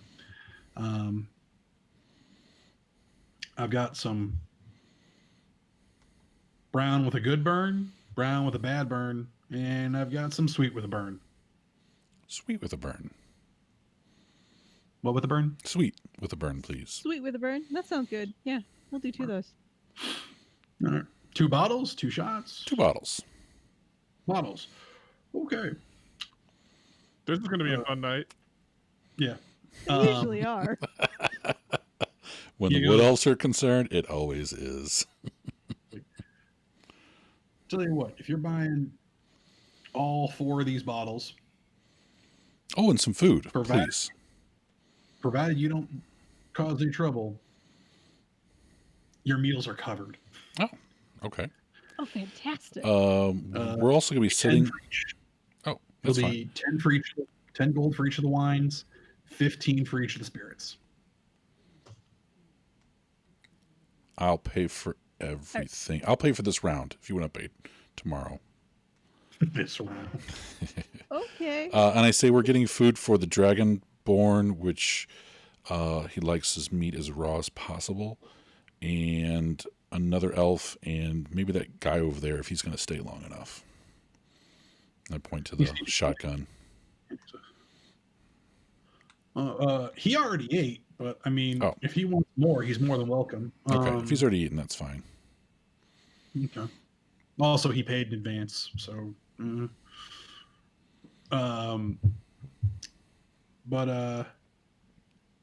Yeah, I mean, we don't throw anything into an oven until somebody orders it, so we've got plenty of raw meat back there. I got some raw rabbit, some raw venison, I got some raw pork. let's give him some pork this time. He's been eating a lot of chicken. We can't catch that on the road. All right. Yeah. And we'll have He plates hands of your whatever. bottles. Yeah, he handles your bottles. He takes your gold, and he goes, "Yeah, I'll bring him a ham shank, and I'll grab something else in the back for you all." Sounds good. Excellent. She starts picking up bottles. And I grab some glasses, various glasses. Yeah. Heading towards the table. Point at the shotgun. You staying? You going? You want to join? You see him kind of peer out the door, and he actually, with that, he kind of stands up and he goes, "I should probably be going. Let your other elf friend, I don't believe I caught his name, know that my master had a change in plans and that I won't actually be staying here this evening, but in the fort. I will try to come back tomorrow for our rematch." Okay. We'll tell him to be here a little early. He is Falar, and you are... Oh, NPC name. Yeah! The helmet makes it harder to think.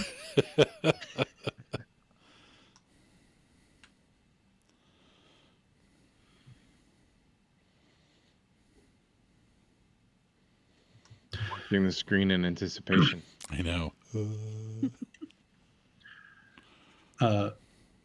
Sir Anslin.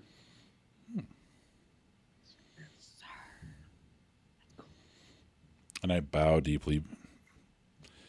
Go and sit down at the table. He does kind of like a cross chest bow back towards you. One thing you notice is, like, as he bows, though, his eyes stay Right. fixed in yours. That's fine. I would assume I do too. It's just a general... It's a martial competitor acknowledging another martial competitor. Yep. Yeah, it's not like a throwdown thing. Right. He's not like glaring at you. Though, to be perfectly honest, you're not sure. There's metal in the Right. way. Yeah, and I usually when I bow to people, I'll bow a little bit lower than them just to... Would I? No, I wouldn't. I would bow a little higher. That's one of my Little less flaws. deeply. Yeah, it's one of my flaws. I think I'm above everybody else. It's one of You're my not above notes. the pole. He is physically above you. No. But when I bow, it'll be a little lower, little below the balls. No, I think it's one of my flaws that I have, where I think everyone's beneath me, but everyone needs help or something like that. Where is it at? It's one of those flavor things that I... It's not your fault you're so helpless. Noble That's obligation. the way you view people. Noble obligation. It's my duty to protect and care for those who are beneath me. And my flaw is I secretly believe that everyone is beneath me. I like it. It's a good combination. Yeah. It fits with the fixing food and all that stuff. But yeah, I don't bow as deeply. Is Andrew frozen for everybody else? Yeah, I think so. Yep, sure is. Is who frozen for everybody else? You. Your there- camera is Came frozen. Oh, I just was not moving or You doing look like you were holding a muffler, like. "Arr." Yeah. Oh, no. Like your turtle nut was too tight. Okay. I mean, there was like, it was like everything had kind of like slowed for me for a little bit. For the most part, I was just sitting still. Okay. So The Price is Right yeah, so curtain he over gets there. up. He gives his he gives his little spiel and he walks out. And I'd say about 10 minutes after he leaves, Fowler like comes 2 in. ships in the night. And I mean, like Fowler comes in and it's like the sun has like just finished setting. Like it is like he walks in like as it's actually dark outside. I'm guessing that was me. I'm sorry. I Yeah. got distracted there for a second. So I'm just coming into Yeah. the inn. So Yeah. the other shotgun guy, he rides with Archie, right? And it was Sir Sir Anslin. And Anesel. he rides with the Wizard of Thay. Oh, that's right. That's right. Yeah, he's shotgun. That's right. Well, we have shotgun down for like the mouth and that too. So I just want to make sure that's there. He is. Okay. Oh, position as opposed to title. Yeah, I see. So when I come in, I'm going to seek out my friends who are easy to find considering the Dragonborn with them. Yeah. Also, just it's like, oh, where's the half naked, little boy elf? Oh, okay, there we go. There's Zell. Who raises Zell the and toast as soon as she sees you? Like, yay, come join us. Where's everyone else looking? There's a good number of people who are trying. Yeah, that's a great way of figuring out where to go. Where's everyone else looking? But yeah, and you just kind of become accustomed to those, like, people staring at Zell. It's like, is it a boy? Am I supposed to be offended? Am I supposed to be aroused? Zell is here to sexually confuse and frustrate everyone. And Dude, we're gonna have a whole oblivious. yeah, we're gonna have a whole new adventure when Carradine gets his new costume. We're gonna have him, her, a Dragonborn, and a soldier. Yep. We're gonna have to start referring to you as the one who wears clothes. Yeah, Like, yes. Oh my the- god. The elves. Leather armor, chainmail Elf armor, rangers. naked and naked. The dressed elf. The dressed elf. Yeah. There Well- will be legends, people. Oh, There yeah. will be legends. Yeah. We have the bondage elf, the elf that wears pants, and the dressed elf. Yep. Oh, you think she's wearing pants? No. Like a skirt or something like that. It's like a skirt. Yeah. I'm telling you, Carradine's taking his cues from her. Damn, she could walk around like that. I could walk around like that. That's awesome. She's very very freeing. comfortable, and it's not like she needs armor, so why Exactly. bother? Exactly. It's gonna be cold soon. So once I find them, I am going to come over and relay my information about, particularly the local store. Let Carradine know about Adi Abba Eidos, and that he could probably sell his sapphire there. Oh yeah, Not was that I'm privy to that. yeah, was well, I guess we'll have to wait till tomorrow to see if she can go by and get a better deal on the sapphire, unless she thought it was a good deal. Yeah, at this point in time, she hasn't Yeah. looked at anything. Okay. She hasn't looked at your exchange. You literally just handed her a list with those Yeah. prices, and she was just like, "Oh God, no." Yeah. We'll go around with her tomorrow. Say to Falar, we've ordered food, we've got wine, and we've got this sweet Bernie goodness in a It's a bottle. delicious Bernie. Yeah. Mm-hmm. It's like, you know how sometimes they will age whiskey in a rum barrel? Yeah. Oh, This yeah. is like rum that's been aged in a whiskey barrel. Like it's kind of like a little bit of the it's still like mostly the sweetness of the rum, same kind of viscosity, but it's got that smoky scent and mouthfeel that you get from a whiskey barrel. Nice. Sounds like my kind of scouting.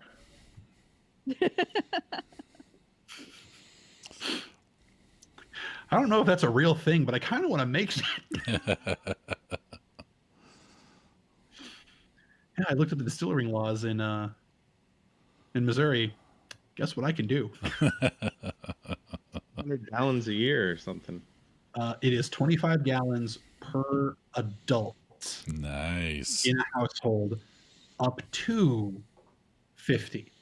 Oh shit, that's not bad. Yeah, as long as I don't sell it, Yeah. I can do that. The moment I want to sell it, there's a whole bunch of licensing I have to go through, Yeah. but then it's 400 per adult Nice. until I open up an actual distillery. Right. These are good things to know. Yeah. Yeah. Missouri's weird. Yourself up. Yeah.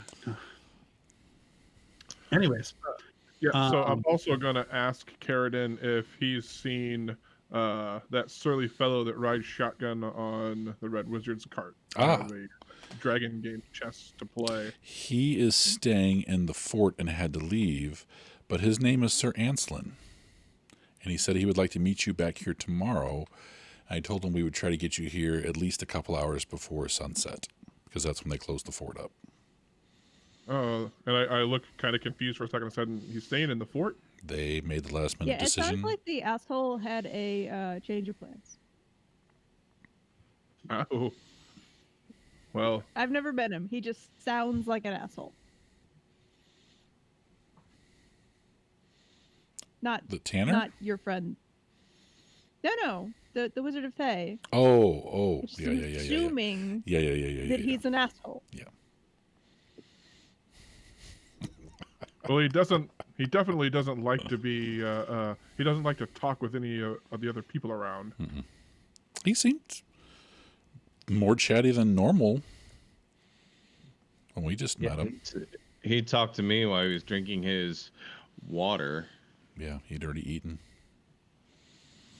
I guess I'll just have to wait till tomorrow then. Anyway, and she like hands you a glass. And I pour it to the full. Yep. To the first leg. I raise the glass up.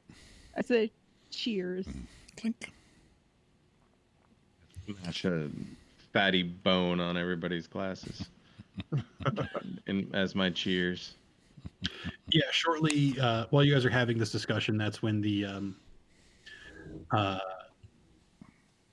innkeeper actually like brings out like this big tray. He's got like some cubed up spiced potatoes in one big bowl that people can pull from. He's got a basket of like some bread rolls and some cheeses in there. He's got a few.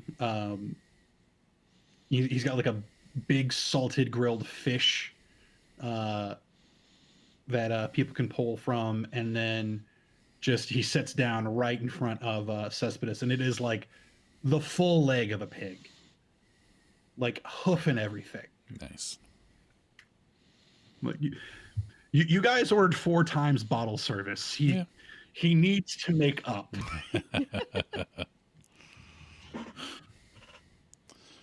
Okay. Dig in, eat, kind of keep an eye on the room, seeing who's coming in and going and watching us and all that good stuff. I'm also going to talk with Zell and Cespedes and say, so how did you guys fare for supplies, and did we get any kind of good requests for meals on the next leg of the trip? I have a list. I'm not sure I was writing it down, but I think I can remember all of it.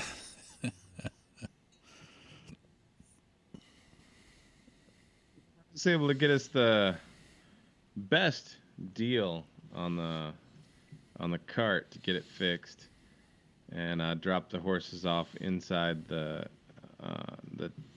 fortress, and they're all set. She actually does remember all of it because Mary rolled really well there, and thinks that we should probably write it down now before the drinking really gets started. Absolutely. Okay. Get our notes all together. Yeah, if we have any kind of... Oh, we don't have prices yet for anything, so I want to make sure that, whoever actually goes shopping has the money. Yeah. Like... I guess ballpark what we had on the list, roughly, that way we'll have plenty if she's going to get some prices down. It's like 500 gold. Something rough. The alcohol, she seemed to think those were high but decent, but everything else she was like, "Are you fucking Yeah. kidding me?" So 500 would cover more than cover everything. So Yeah, we don't have that much. I mean, platinum's only 10 gold for 1 platinum, and I've got 10 platinum. So. Actually, literally all of his jewels would cover, Oh, okay. with some left over, at the markup. yeah. That's right. I forgot about his precious gems. All right. Okay. So I guess just real quick here, if there isn't anything else, we will fade to drinking. Zell gets really excited explaining the whole Pole's plan about a barrel full of live fish. And then as the night goes on, she keeps really enjoying this idea and Yeah. drinking. We'll probably have to feed them and all that good stuff. So Falar is, in his drink already when this goes on, and I really cannot. He's not the smartest guy, so I really can't give up on the idea of how boring it's going to be with my fishing pole in that barrel. I'm way more skillful than that, but if I have to. Oh my God. And this is an image that makes her extremely happy. Sorry, just to back up real quick. I think I froze for a second while Falar was saying what he was doing, because I came into it froze with Falar's going to, froze, came back into, and this is an image that will make her incredibly happy. Yeah, so Falar is in his drink, and he cannot let go of the fact that he's sure it's going to be boring fishing out of this barrel with his fishing pole, and he's way more skillful than that.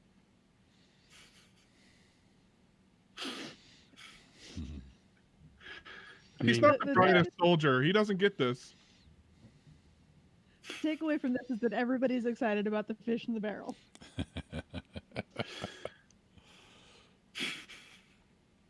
Okay. Yeah, so we'll go ahead and we'll fade to drinking. And you guys had your room covered with everything that you guys spent. So you wake up the next day. All that he's got for breakfast is just some porridge with some dried fruit inside of it. That's fine. Yeah. But then, you are set to go about your day. It was about at the 11 a.m. That's when you were going to meet Ms. Lul. Right. So we'll do between, unless anybody thinks they're going to sleep past No. real late. Say probably got about, I don't know, 2.5 hours after you wake up to eat, stretch, do what you want before you've got to go meet up with her at her cart. Okay. For those who are going to go with her to go shopping. There is, of course, if you're not doing that, who's going where? Okay. I'm going shopping with her. I'm going to go Two, I'm shopping. going so long- shopping. Yeah, I'm going to go shopping as well, so long as we're going to that store with the anything goods. You'll probably have to stop off there for some things. Going. Zell, Cespedes? We're all going, I think. Yeah. Okay, cool. Sorry, there was a wave of sound on my end, so I wasn't quite able to pick out who all, but I kind of thought you were all going. All right, cool. Did we get a time on when our cart would be ready? Because with the amount of goods that we are going to be buying, I mean, I guess a lot of places we can probably purchase it and then pick it up later, maybe. You had not gotten a time on the cart, mostly because the only thing that he had agreed to was to Look at it. look at the cart. Look at it. Yeah, so that reminds me, I instead of going shopping, I should go down and check that out. Or you could do it really early, like when you get up and that way we Yeah. still have time. Yeah. I'll go with Do him that too. before shopping. Yeah, that would technically be on the way. Okay, I guess we could all go. And it's Leave not a like little he has early. to wait for breakfast to cook. Right. He's got like the shin and the hoof left of the pork leg from last night. Yeah, I guess we'll all go. We'll all stop by. Okay. You guys walk up and you see this he's both lean and fat at the same time. Is the only way I can describe this guy's body. He's the dad bod that tries. You know, it's and Cespedes sees Ben and he's just leaning up against his woodworking area, just Oh no. sipping on something out of a mug. Come on, look at your cart. Oh, did I freeze? You Mary's started. in time. Yeah, you max headroomed a little bit. Yeah. Yeah. Yeah, so it's yeah, so he looks up, he sees Cespedes, he raises his mug, he goes, I took a look at your cart. It's in great shape. You guys are clearly meant for it's clearly meant for a much more arduous journey than running up and down the trail. I would say honestly, pretty much everything's really well done. You've got a lot of reinforcements on the inside. There wasn't really a whole lot I can do for you, honestly. I can give you a couple tools, so in case you do need to, shape or fix a wheel or an axle or something like that, you'd be all set for that. But honestly, I don't think there's any. What? So how much does that set us back? Oh, let me look that up.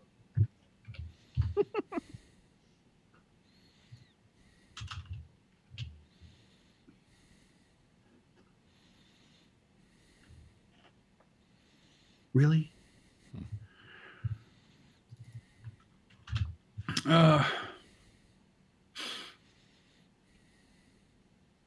can call it, 3 gold.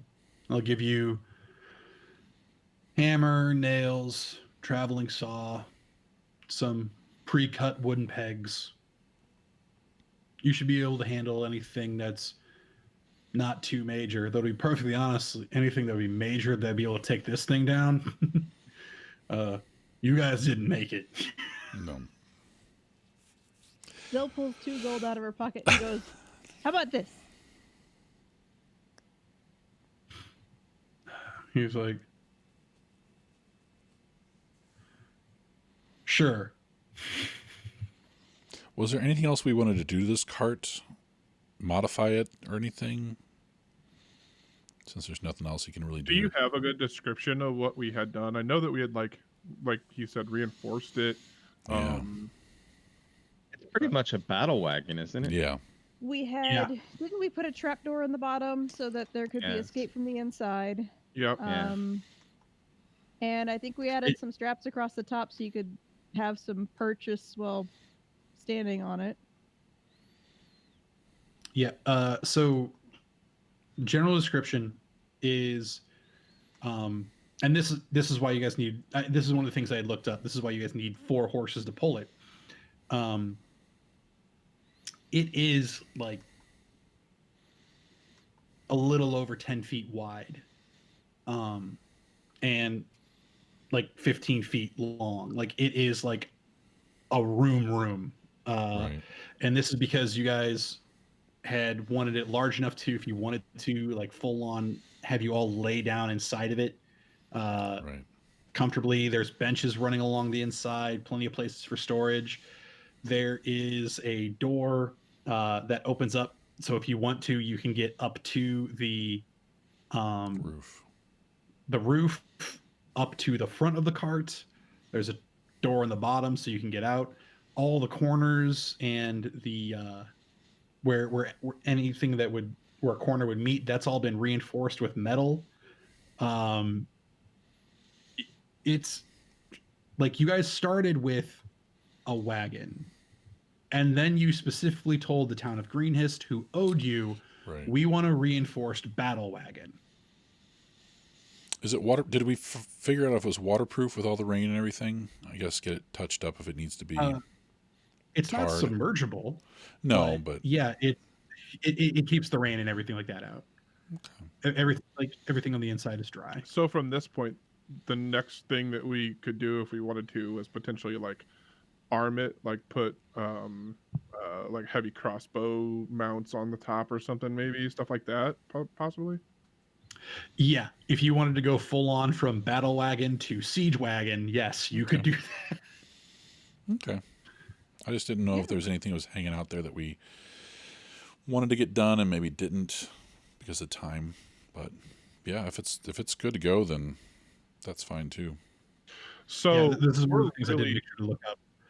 we're really also the protection for Yeah. the caravan, really, at this point. I wouldn't go as far as to say you guys have a mobile fortress, but it's going to take more than running over a rock Right.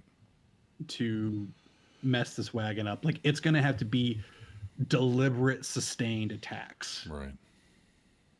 You're breachable. Don't get me wrong. It's Right. just Is there anything we want to modify on the inside to maybe hold barrels in place? Maybe some sort of platform with holes cut out so the barrels fit in them nicely so they're not flopping around or anything if we get to higher speeds, or I mean, if we're going to be carrying live fish, we don't want that to turn over. If we got barrel of nice gin, we don't want that to turn over. Yeah, that sounds Anything, good to me. any like minor storage modification? Yeah. Storage rack on the top or a storage box on top to hold, the dry foods and things like that and keep it dry. That way there's still room inside. Just minor stuff like that to make My us look a suggestion, little. instead of building a whole rack for the barrels, would be to install anchor points where we can string ropes to basically hold them in place, but also then remove them and like just have variable Yeah. storage there. Yeah. Yeah. Given that he's only got a day, he can do 15 gold worth of modifications. Your anchor points, very easy. Your storage box, he could easily add that. And all of that still falls well under that 15 gold. Okay. So far, there's nothing you guys have mentioned aside from arming it Right. that would be outside what he'd be able to do in the day. Okay. Is there anything like that we want to consider? I mean, I'd say it would draw too much attention to us if we started putting big bow casters and shit up there. Nah, I mean, at this point, we're still kind of being under the radar, I guess. so that I guess that'd be my question here. We can talk about this in character. Really, is if we're not making a lot of headway with learning information from these people, maybe in some future point we can offer our services as protection, like literally, and they could hire us to go on the next leg of the adventure if we have something like an armed cart. Yeah. I would say, Cart. just so that you guys know, actually arming the cart is going to be more labor intensive than what he'd be able to do in a day.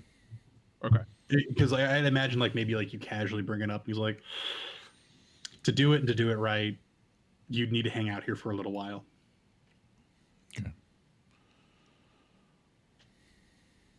Okay. Sounds good. And that makes sense. Something to keep in mind. Yeah. Yeah.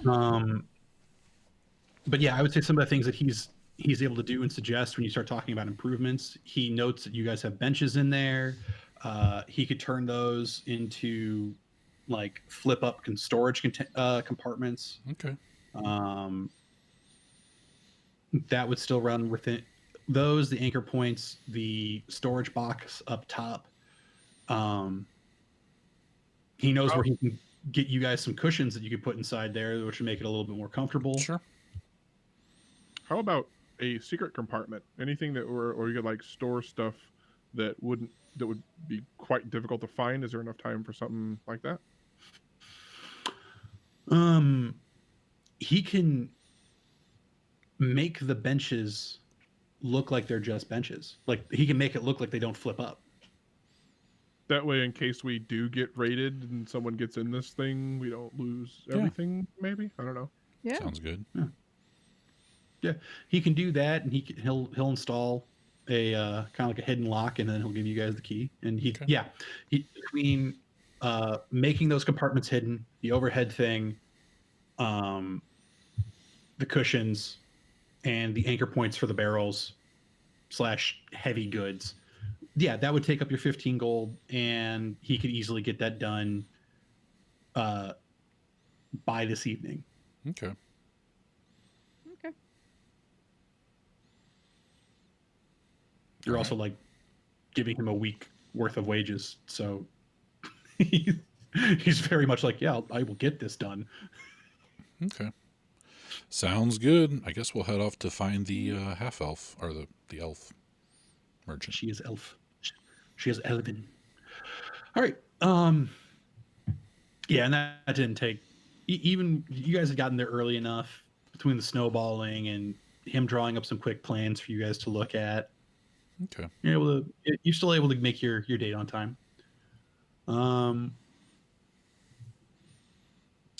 So. Do we want to? Go ahead. Okay. She's got a copy of your list, and when you show up, she waves at you all, very excited. You see her turn to Elkin, say something before then grabbing one of the basket that's got some of her own curios inside of it and walking up to greet you. It's like, good late morning? There's always a weird thing that you'd say Mid-morning. for this. Morning still? Okay. Yes, it's still Mid-morning, morning. Bow to her. We're ready to go and clean up these prices if you don't mind. And I also want to trade in this sapphire. And this is the price I was given for. It was like $280. I don't think jewels move much here. We may be able to bump that up to a full 3. Okay. But I don't think we're going to be able to get more than that. That's fine. Though, if you held on to it till Waterdeep, you could probably get 4 for it. That's fine. Okay. Yeah. You're about to go break somebody's bank. Well, I took it by Adi Alba, and he seemed to be flush with cash. Yeah, that's going to be where I was going to try to take you. That's where I would take you to get it, because he's going to be the only one who's really got the money outside of, the fellows up at the fort. But I don't know if they'd be interested in jewels. Okay. All right. And go off with her, and I'm going to keep an eye out for Marco while we're doing all this shopping. All right. At Adi,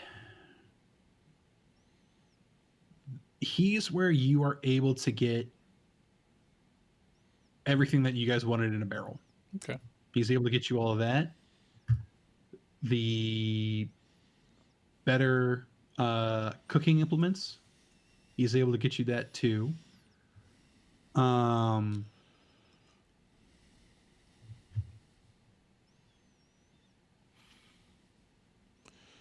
they go back and forth. If you've ever seen, without getting like too much into my own head with me arguing, if you've ever seen like two like guys who are really into a deal, like back and forth, upping and downing, like, oh, I'll add this, all this, like, this is, that this markup's ridiculous. I Where mentioned the it's like winning becomes more important than the actual money or goods being exchanged. Exactly. it's like watching two Ferengi This- barter. Yeah. exactly. Nice. I was trying to remember their name and which series they were from. I'm like, Quark. something in space. It's 9. Okay. He doesn't go down on the gin barrel. Okay. But so that's still going to be the 4. You are able to get, she is able to get you that sapphire exchanged at a 300 rate. Okay. The kegs of ale, she's able to get those down to 8 gold a barrel, and the barrel of fish, she's able to get that down to 10 gold. Fish down to 10. Okay. And the mess kit, Like various pots and pans, all cast iron, yeah, flat pan, a grilling thing for fish, that sort of stuff. Just a large griddle for cooking for a lot of so people. it's still a gold, but Better quality. originally he was only going to give you like a few items. She got you a few more with it. And you also saw as part of her bartering, she traded out a few of her items and took a few of his. Okay.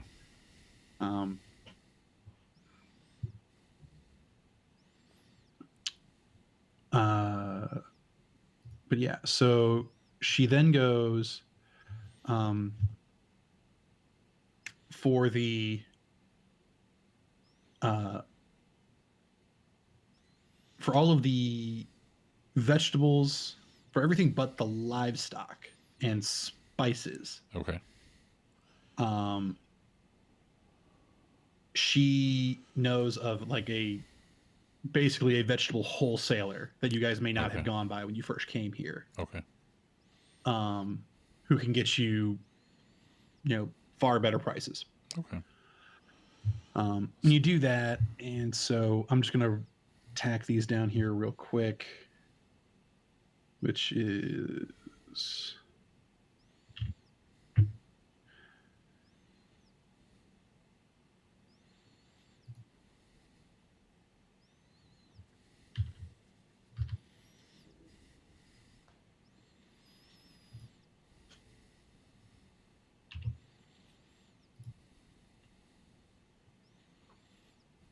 That's a hell of a deal. No shit. I was gonna say that's significant.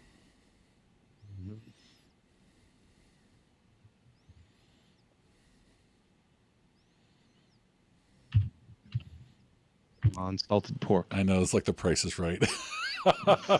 Nice. 1 gold, 3 silver. That's not bad. That comes down. Okay. So,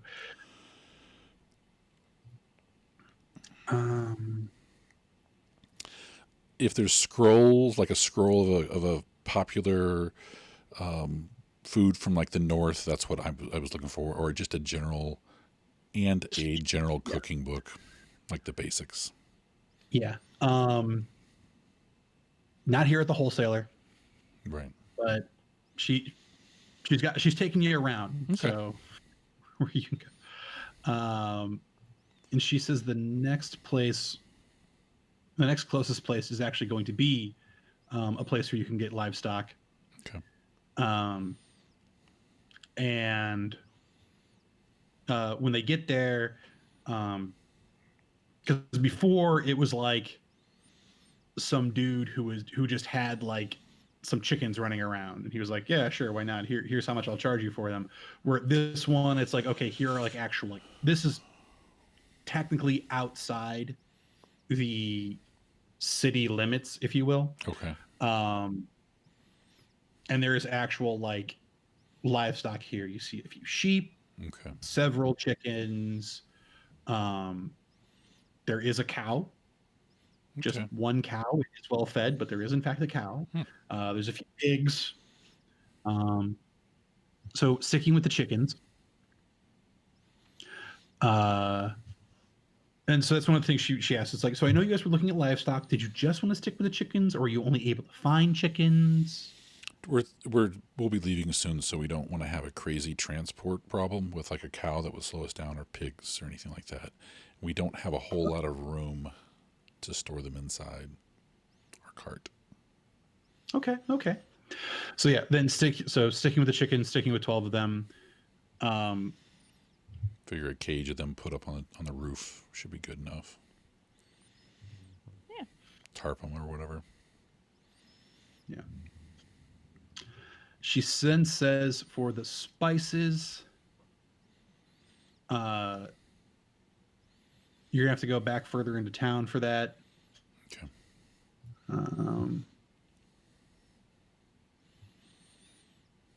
It's like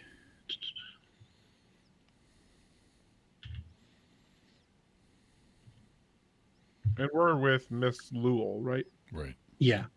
Okay.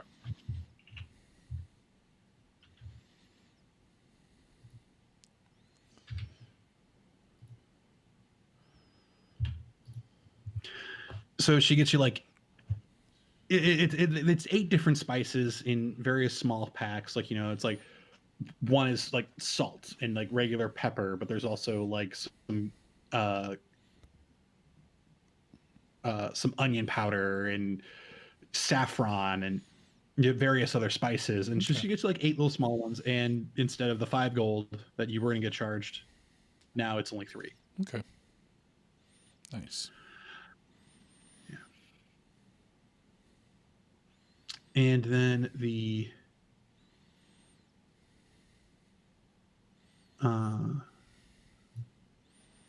recipe book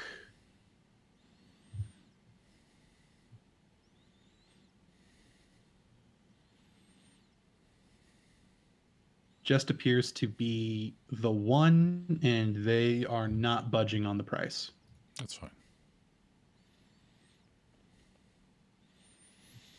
But I mean, still, she got a whole bunch. Yeah, a lot.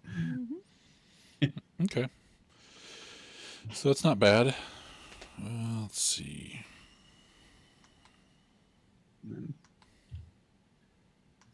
Ooh, this might be easy if I do this. Just do it points, and then add it all up. Yeah, because then you can just do sum.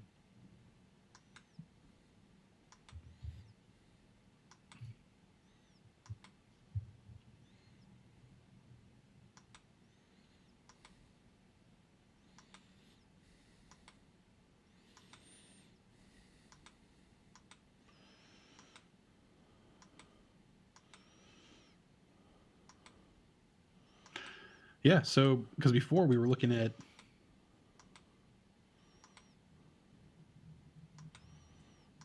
like closer to 500, and now it's the 430. 430s. So almost 70 gold she saved you. Yeah.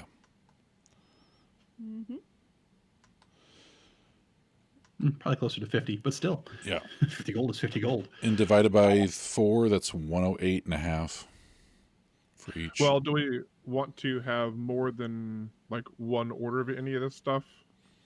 I put down, well, that is true. Like we've got 1 pound of salt pork on there. That's not much. One bite. That's 1 bite from me. No, for feeding everybody else too. That's Yes, that's what it is. Everyone else. Oh yeah, them. Bill, last 2 gold to the guy for the wagon. So, yeah. We're gonna. She got you a little bit more for a lot less. That was one of the things you guys were getting way overpriced on. Sorry. okay. Okay, cool. So the mushrooms are still a pound, or were they more? They're still a pound, but at the Okay. same point in time, it's 2 silver a pound now. Okay. So what do you guys think? 3 kegs of ale, fine, or do we need to do more? This next leg of the trip is what they say, 12 days. 12 something like days. that? Yeah, longer. Yeah. Yeah. Yeah, it's 12 days. Because your next big stop is Dragonford. Okay. Double everything but the gin. Yeah, the And gin should hold us that large barrel. Yeah.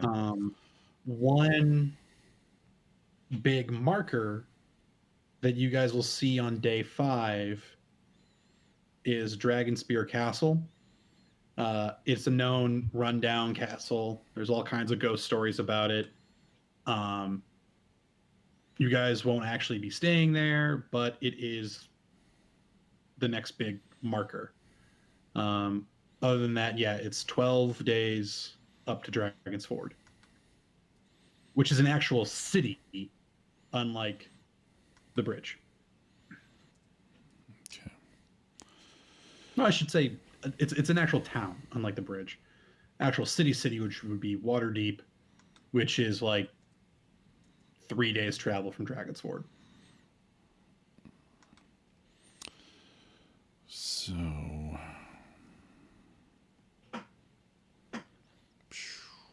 how many pounds of root vegetables do you think we need to get for 12 days of eating food?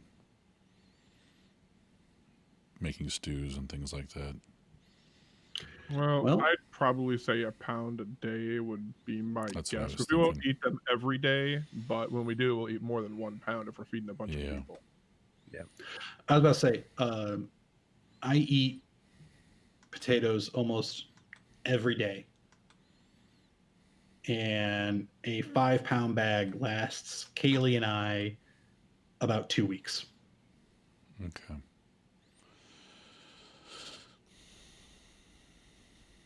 Okay, so 12 pounds of that.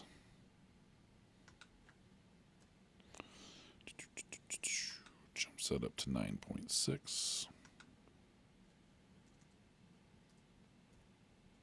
Oops.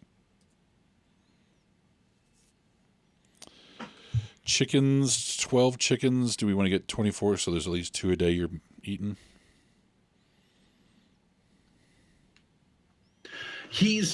The other thing you have to remember here is he's still human sized. Right.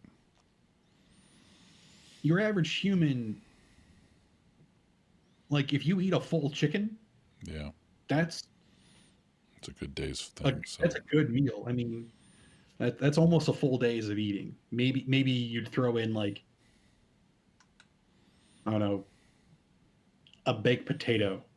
Yeah, I would say a full chicken and like 2 baked potatoes. That's a full day of eating for a normal human being. Okay. So chicken a day. So a chicken a day, but then we might want some for our own cooking. So you want to get like a total of 15. Sure. Only I want chicken.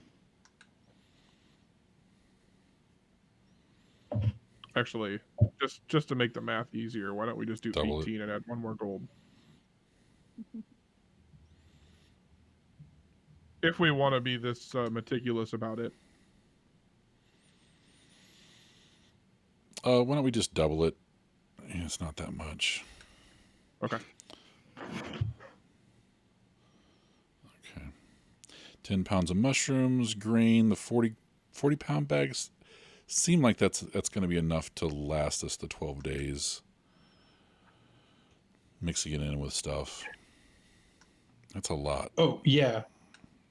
That is a ton. Yeah. To give you an idea, when you make a loaf of bread, it takes roughly 2 to 2.5 pounds of flour. And I mean, you get flour from finely milling grains. So, like, you can get quite like even if you were just using the grain to like make bread, you can get a ton of bread out of that. Is what I'm getting at. Okay.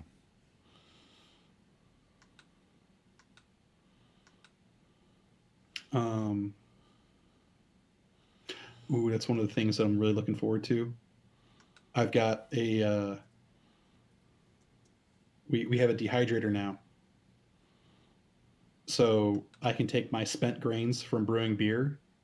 Mm. If I dehydrate them, I can then throw them into a food processor to make flour and then make spent grain bread. Nice. So 18 pounds of salted pork. We've got 24 chickens. Anything else jumping out? Anything that needs to be increased, I should say? Nah, I think that's going to last 12 days plus, even if we're feeding a crowd. Yeah. This is more planning than Zell has done in her life, and at a certain point, she gets bored and wanders off. That's fine. You're gonna maybe find a street corner and pull out a flute and see how much money she can make just by passing traffic. There you go. Roll performance. Because that sounds like more fun than what's happening over there. Yeah, 100%. Anytime somebody wants to street perform, it's I find a corner and roll performance. Yes, 22.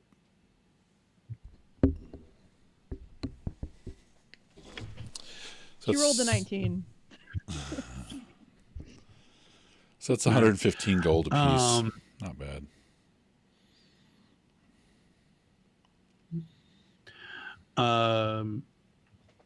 Yeah, so deduct it from your sheets. That's the problem. Zell has no money. Right. So she can't contribute. she's earning her tribute. Fowler, how much money do you have that you think is everybody's gold? Well, I have, let's see here, 5 gold and 10 platinum. The 10 platinum may have been partially other people's. That's 100 gold's worth. That's not that much. Not really. Gold. So, is it okay for everyone, or is it besides Zell? Yeah, I'll pay my gold. How much was it? 115 each.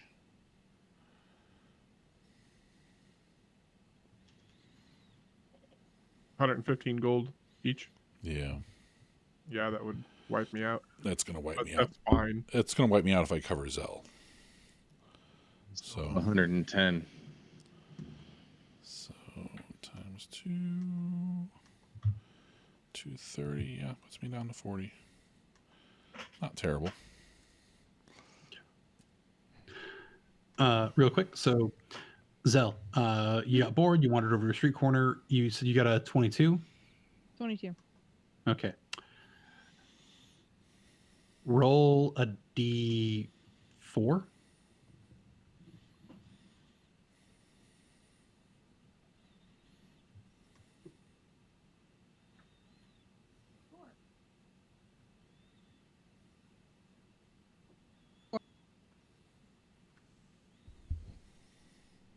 You kind of cut out. Did you say 4? I said 4. Yes, sorry. Okay. All right. Roll me 2d6 and a d10. I need the whatever the 10 is. I need that separate, and then the 2d6 is together.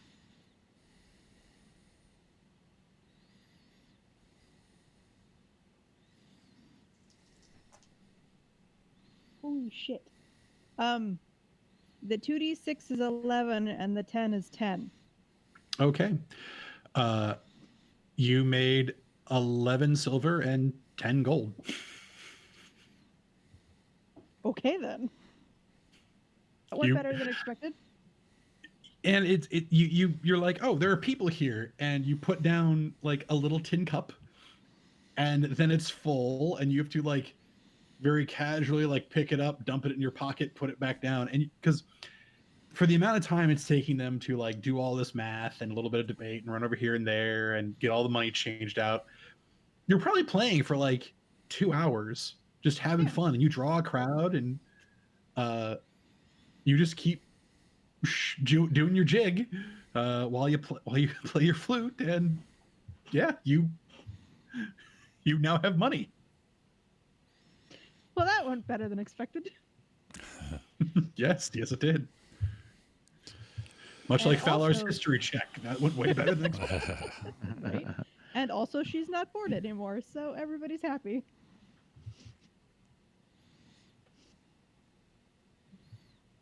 Cool. 110 gold. I guess I would assume this takes up most of the afternoon. Yeah, Morning and afternoon.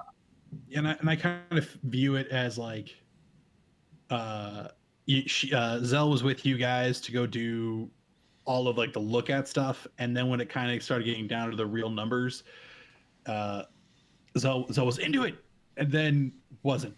Yeah, And then was bored. that's fine. But yeah, so and plus you guys had a lot, and you kind of knew that you had time to spend because you were waiting on your cart to be ready. So by the same time your cart's ready, yeah, all between the shopping, getting your with debating prices, grabbing your cart, and then going to pick everything up. Not quite dinner yet, but you've definitely missed lunch.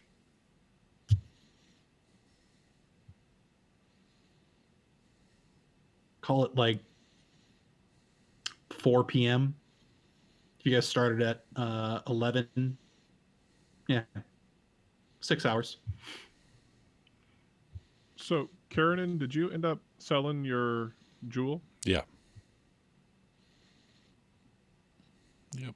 So, how much were we each having to pay? I covered Zell's, so you guys just owe Ah. 115. Gotcha. That makes sense. 5.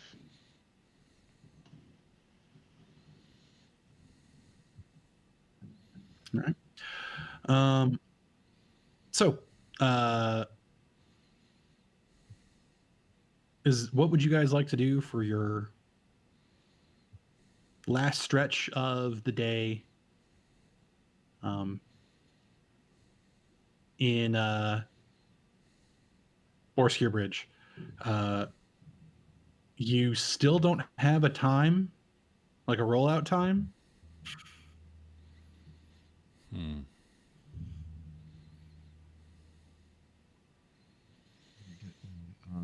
Horses out before the fortress closes up. Tonight? That way we can, yeah, that way we could be ready to go in the morning in case they leave first thing in the morning. Well, we could talk to the shotgun tonight, Sir Ansel. That was the whole point, and see when they're taking off. Oh yeah. I forgot we were meeting with him. Yeah, I should meet with him. I don't know exactly when he was going to come back into the inn, but I'd say allow enough time to do 2 games before sundown. It's like 2, 1 o'clock, 2 o'clock. yeah, that's where I'll be for that portion of the evening. Okay. All right. So yeah, we'll cut over to that. So you go a little after lunch when they're all heading to pick everything up. You've given your share of the money. And you walk back into the Crimson Raven, and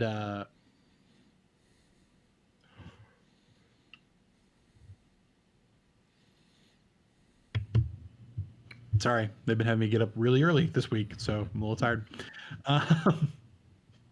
And so you're sitting there, and you're probably sitting there for about 20, 30 minutes when Sir Ansel comes in. He sees you, gives a little salute, slight bow, and walks on over. On his way over, he does stop off at the bar, and he grabs a pitcher and 2 mugs. And he sits down, pours one for each of you. And this is the first time you actually see Ansel raise his visor to take a drink. And it's almost anticlimactic. He's a little tan in skin, but the people of Thay are known for that. You can see his head is completely shaved. He has no hair on his face. He's got some light blue but still unremarkable eyes. And just has a very, very, very plain, very symmetrical face. Cheers you with his water and says, "Are you ready for your rematch?" I say, absolutely. I'm hoping to learn a little from you.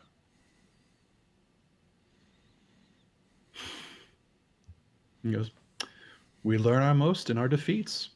And he takes a drink, puts the visor back down, pulls out the chess set, sets it up. All right. So, as before, with playing the chess game, you have your options between intelligence rolls for playing a more strategic game, wisdom rolls if you want to play more of a reactive, figure out his strategy, kind of like an insight game, kind of like a read his bluffs, or you can use charisma rolls, and this would be like your bluffs, so that he can't figure out your strategy. Okay, I'm gonna have to do wisdom. It's the only way that I know how to play. Okay. Yeah, so you're a defensive player. Okay. So game number 1 was a crit fail. I'm a +2 wisdom, so it ends up being a 3, but I rolled a 1. Okay. You fall right into like he's like in chess. There's Knight's Gambit, and like turn 1, you fell immediately into it, and within like 5 moves, bam, he's got you. I'm kind of ashamed that happened, and I want to kind of let that ease my way into conversation with him a little bit, and kind of in a truly honorable way, say, teach me my master kind of thing. Okay. With that, he's like, he takes his time to give you a little bit. I would say just remember, if you were proficient in Dragon Chess, you get to add your proficiency modifier to your rolls. Oh, let's see here.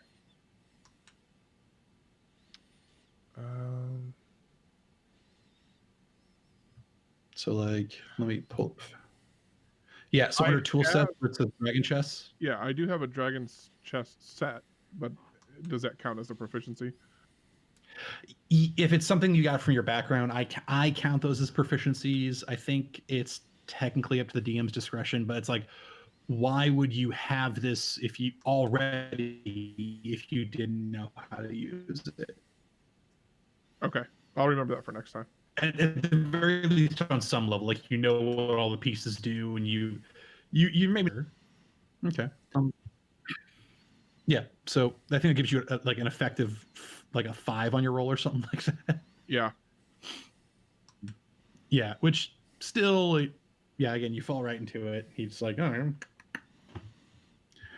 And what he does is he explains the gambit he just ran on you, and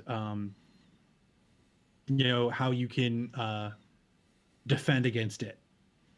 Much the same way of, it's very reminiscent when you're going through your ranger training. You'd square up against your instructor. He'd hit you with a shot and go, okay, here's how I got around your defenses. It's that little bit of the sting of defeat in addition to the sword was where your trainer's there. That sting of defeat is training you here. So with that in mind, that was a really quick game. You could probably get 2 more in still. You want to go ahead and roll? Sure. Roll number 2 is a total of 16. All right.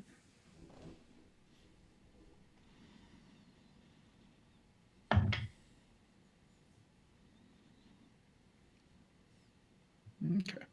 This game takes much longer. Probably a better portion of 90 minutes. And he is able to get you into checkmate. And there was actually a small period where you actually thought like, hey, maybe I'm going to get this. But he was able to pull out a few moves and squeak it out. And you see him nod. And he goes, that was a much more satisfying game than the first one. You see him look up and looks out the window. I can get in one more. Okay. So while this is going on, can I roll anything for trying to build rapport with him? That's kind of my whole goal here, is to at least get somebody from his group to talk at all, really. Okay. Yeah. So in general, building rapport outside of actions is conversation. So and then this comes down to how I do social interactions, which is you say something, you roll your social skill and recordance, and that tells me how he reacts to what you say.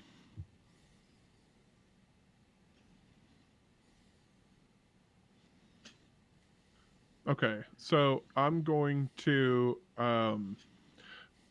just ask him if he's made this journey before.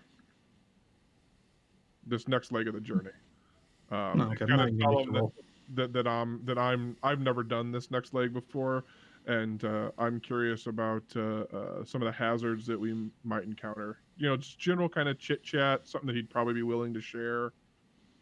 Yeah, I'm not even going to make you roll for that.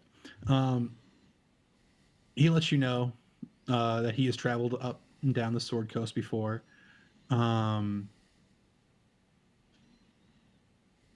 Not always with the same master. But generally speaking, the worst thing you have to worry about is the occasional hill giant or troll.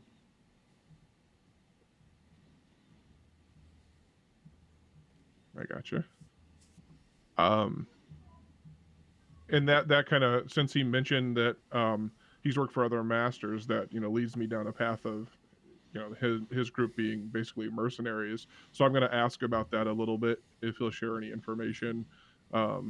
And I'm also going to tell him that, you know, I'm a member of the Striders on my, you know, my 5-year excursion out into the world, and, you know, becoming part of a mercenary group might be something that I might want to do just for my traveling and earn a little bit of money. Okay. Roll a persuasion. Well, like you said, you had 90 minutes, so you had plenty of time to discuss this. My persuasion is a 9. 9. Okay.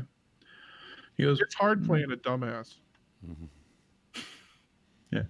But at the same point in time, you're not like saying dumbass or rude things, so it's making the checks really. Yeah, these checks are, you know, that's a -2. I've never played somebody with a stat that has that big of a minus before. Oh, I have. I've had a -3. It was great. I had a -3 in int. Yeah. It's fun. Don't get me wrong. Like, this is making it so much more entertaining. The guy was literally terrified of magic and could not determine anything between magic and science. It was all just magic to him, and he was scared of it all. Nice. Anyways, but he just goes, "Oh, I'm not a mercenary. I am a soldier of Fae." And he just kind of leaves it at that. Okay. That, I don't think that was offensive to him, do I? Like, Would No. Valar have known anything about that?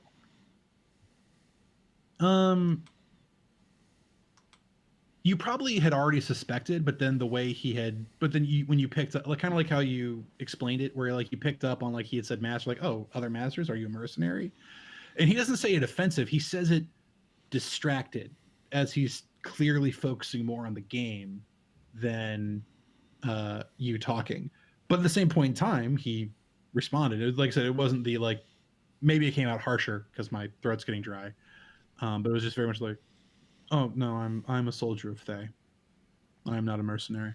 Like, he doesn't diss mercenaries or anything like that. He doesn't dismiss your question. It's just not his focus. Okay, I got you. Okay.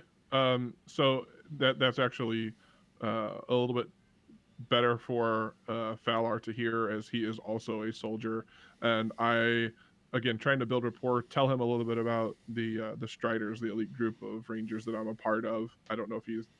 I guess I just ask him if he's heard of them before. Yeah. He goes, there are many of your brethren in many a ranger corps. Many of them have high opinions of themselves. I'm sorry, but I have not heard of the Striders. Though, if you are a representative, clearly they are not all bad. Okay, so yeah, I just continued to, talk soldier talk with them. Again, just trying to build some standard rapport here, to get a little bit of my foot in the door for friendliness. Okay. And I would say that line of conversation probably takes up the whole of that game. So if you want more conversation, we need another game. All right. We'll do one more. Okay, rolling wisdom. I am awful at this game. A 4.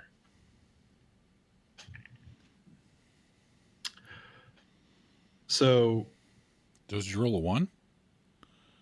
No, I rolled a 2 and I have a +2 to wisdom. and you have a +2 with +3 for your proficiency. proficiency. Oh, my proficiency. Yeah. So a little bit better. Yeah. But that +3 for. But that last roll you did, if you didn't add your proficiency, you would maybe. Yeah, I did. Okay. I did. Okay. Cheat So yourself. you end up in a total of 7 that time. Yeah. Okay. So you, he starts to run the same gambit he did the first time on you, and you see it, and you run to do the defense, and he then flips it, and again, in like, instead of beating you in 5 turns, now he beats you in 10. So it's still a pretty quick game. And he lets you, it's like, and right there, he even says, like, before you even ask, he was like, so what happened here is when you moved like this, you set up and you left your flank over here unguarded, and that's how I was able to then come around. And he re-explained, now realizing, you are an actual soldier, he starts explaining the game in terms of war tactics. Okay. Excellent. And that seems to just click a little bit more with you. Okay, that's perfect. At this point, it's getting late in the evening, and I want to value his time and show him that I value his time. So I stand up and show him the salute of my Ranger Corps, and thank him for his lessons, and say that we'll be traveling together again, and hope to have some more games in the future. Roll another persuasion with advantage. Yeah, I was going to say, did you want to try and get more info out of him for this last game? It was kind of quick. He'd maybe only get like a question or two. Yeah. 13. 13? Yep. So when you do all of that, he stands up. He does his soldier salute, which is a little bit, they're all very similar, but they're each still different in their own ways. And he packs up his set, and he actually does like the forearm grasp to you. So it's with that very. Excellent. And he goes, until the next match. And he then heads out. Awesome. It is now dinner time. Yeah. I'm going to flash over to the other folks. So I would say before, like I said, you guys had, it was about 4 o'clock where I left you guys off. Zell had finished her flute and dance. Cespedes and Carradine had paid for and bought everything, and rounded everything up. I'm going to stop just shy of. Well, no, because you would have needed the horses in order to drag that heavy ass wagon with all of your shit. Where do you want to put the wagon and horses for the last night? I'm assuming were- we did not figure out a time that they're leaving in the morning. Oh shit! That's what you're supposed to ask him. Fuck. That's what Fowler was supposed to ask him. Yeah. You got so engrossed in the game. Yeah. So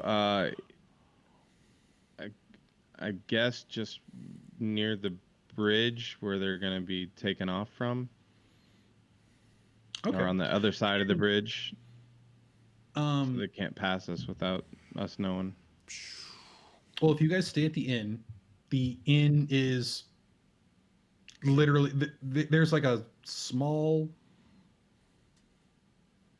Yeah, we can go ahead and call it. There's like a small yard between the inn and the inn that you guys are staying at and the fort. So at the very least, if you were trying to stick with the Red Red Wizards group, who seems to be leading this thing, you're literally within eyeshot of them. So if you did want to store your cart and everything at the fort, you know that as long as the sun is out, the gates are open and anyone's allowed to pass in or out. Okay. So if it was one of those, like you just wanted to get your horses out just to get your stuff and then go put them back for the night, that's fine.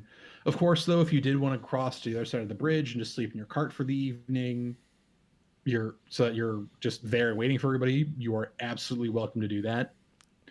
That's what I'm going to do. Cespedes is going to do. He's going to take the cart to the other side of the bridge and sleep with the cart. Okay. Anyone going to join him? I want to stay in the inn. Yeah, no, it's my turn to buy the rounds for the night, and I can actually do that tonight. So, Yay. staying at the inn.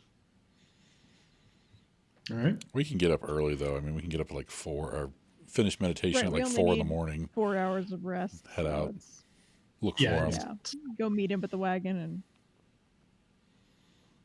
Okay. All right. So again, fade to drinking. Kind of hit early in the morning. Elves, you got a little bit of a hangover to shake off, but you're still up and at 'em at like 5 a.m. Because if you passed out at midnight, you can oversleep and hit 5 a.m. Yeah.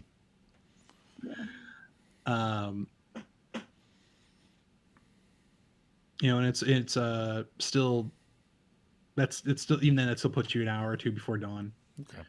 I'll go. Walking across the bridge. They never really. They didn't. The only time they really close the bridge is when there's a, issue on one side or the other. And so you're able to cross it. And it's probably, and you all meet up at your wagon. You sit there and you wait, and it's probably about 10 a.m. before, if you're all just sit there and wait, before the rest of the wagons seem to pull up. And again, it's being led by the Fey wagon. And you guys see everyone who was said they were staying is still there. The lawyer's gone. He's really, so we still have 1, 2. Yeah, literally the lawyer is the only one who stopped on this train. But 3 more carts have joined, and they've just kind of picked up in the back. Okay. And there's no real spot for you guys to kind of like wedge yourselves in. So you kind of get forced, at least for this first part, to be the caboose of this train. Are we going to get rid of position 8, our gnome friend that we believe has deceased? Yeah. Let me pull this up. So on the caravan, yeah, position 8, gone. Position 5, gone. Gotcha.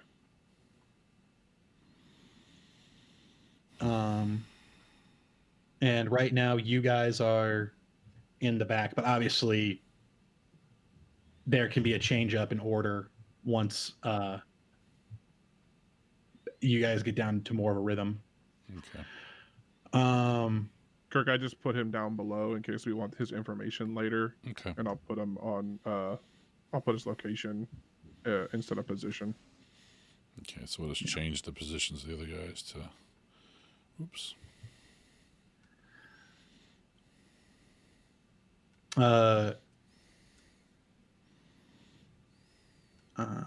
Ms. Lul, as she passes, she waves.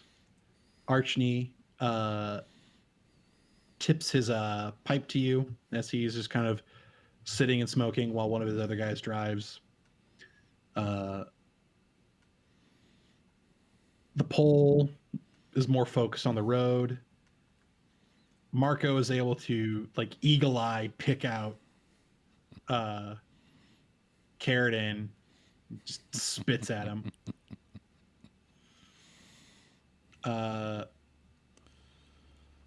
Oin kind of like side eye squints you as they pass by. The Fey wagon, when they first pass by, not even a glance, not even a slowdown.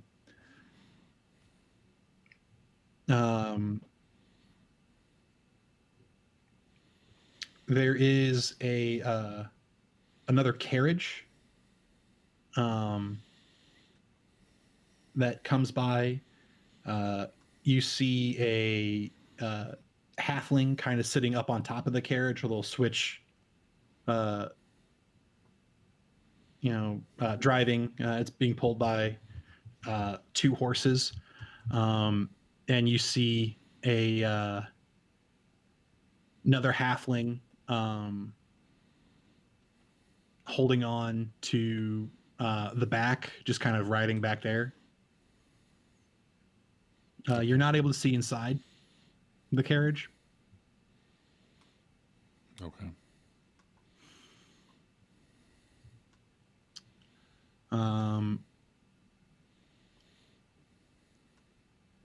There is a female human who is she has just a standard covered wagon. She's driving, and riding next to her is a dwarf holding he's holding a blunderbuss. he is shotgun.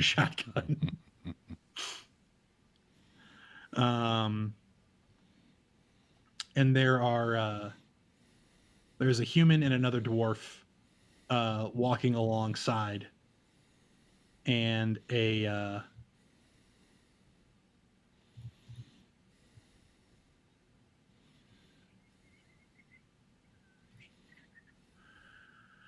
female gnome just kind of swinging her feet in the hanging off the back of that covered wagon.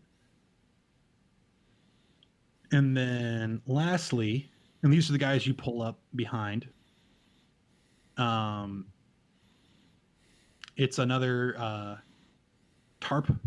It's another like a box wagon, which is a tarp pulled tightly over it, with a human man driving it, and he has 4 male human guards just in regular leathers walking alongside of him. They do have a horse also tied to the cart, but no one's riding it. It doesn't have a saddle or anything. It's just tied to the cart, walking alongside. All right, this has been a production of Gaming Without Gaming. All rights reserved, and we'll see you guys next week.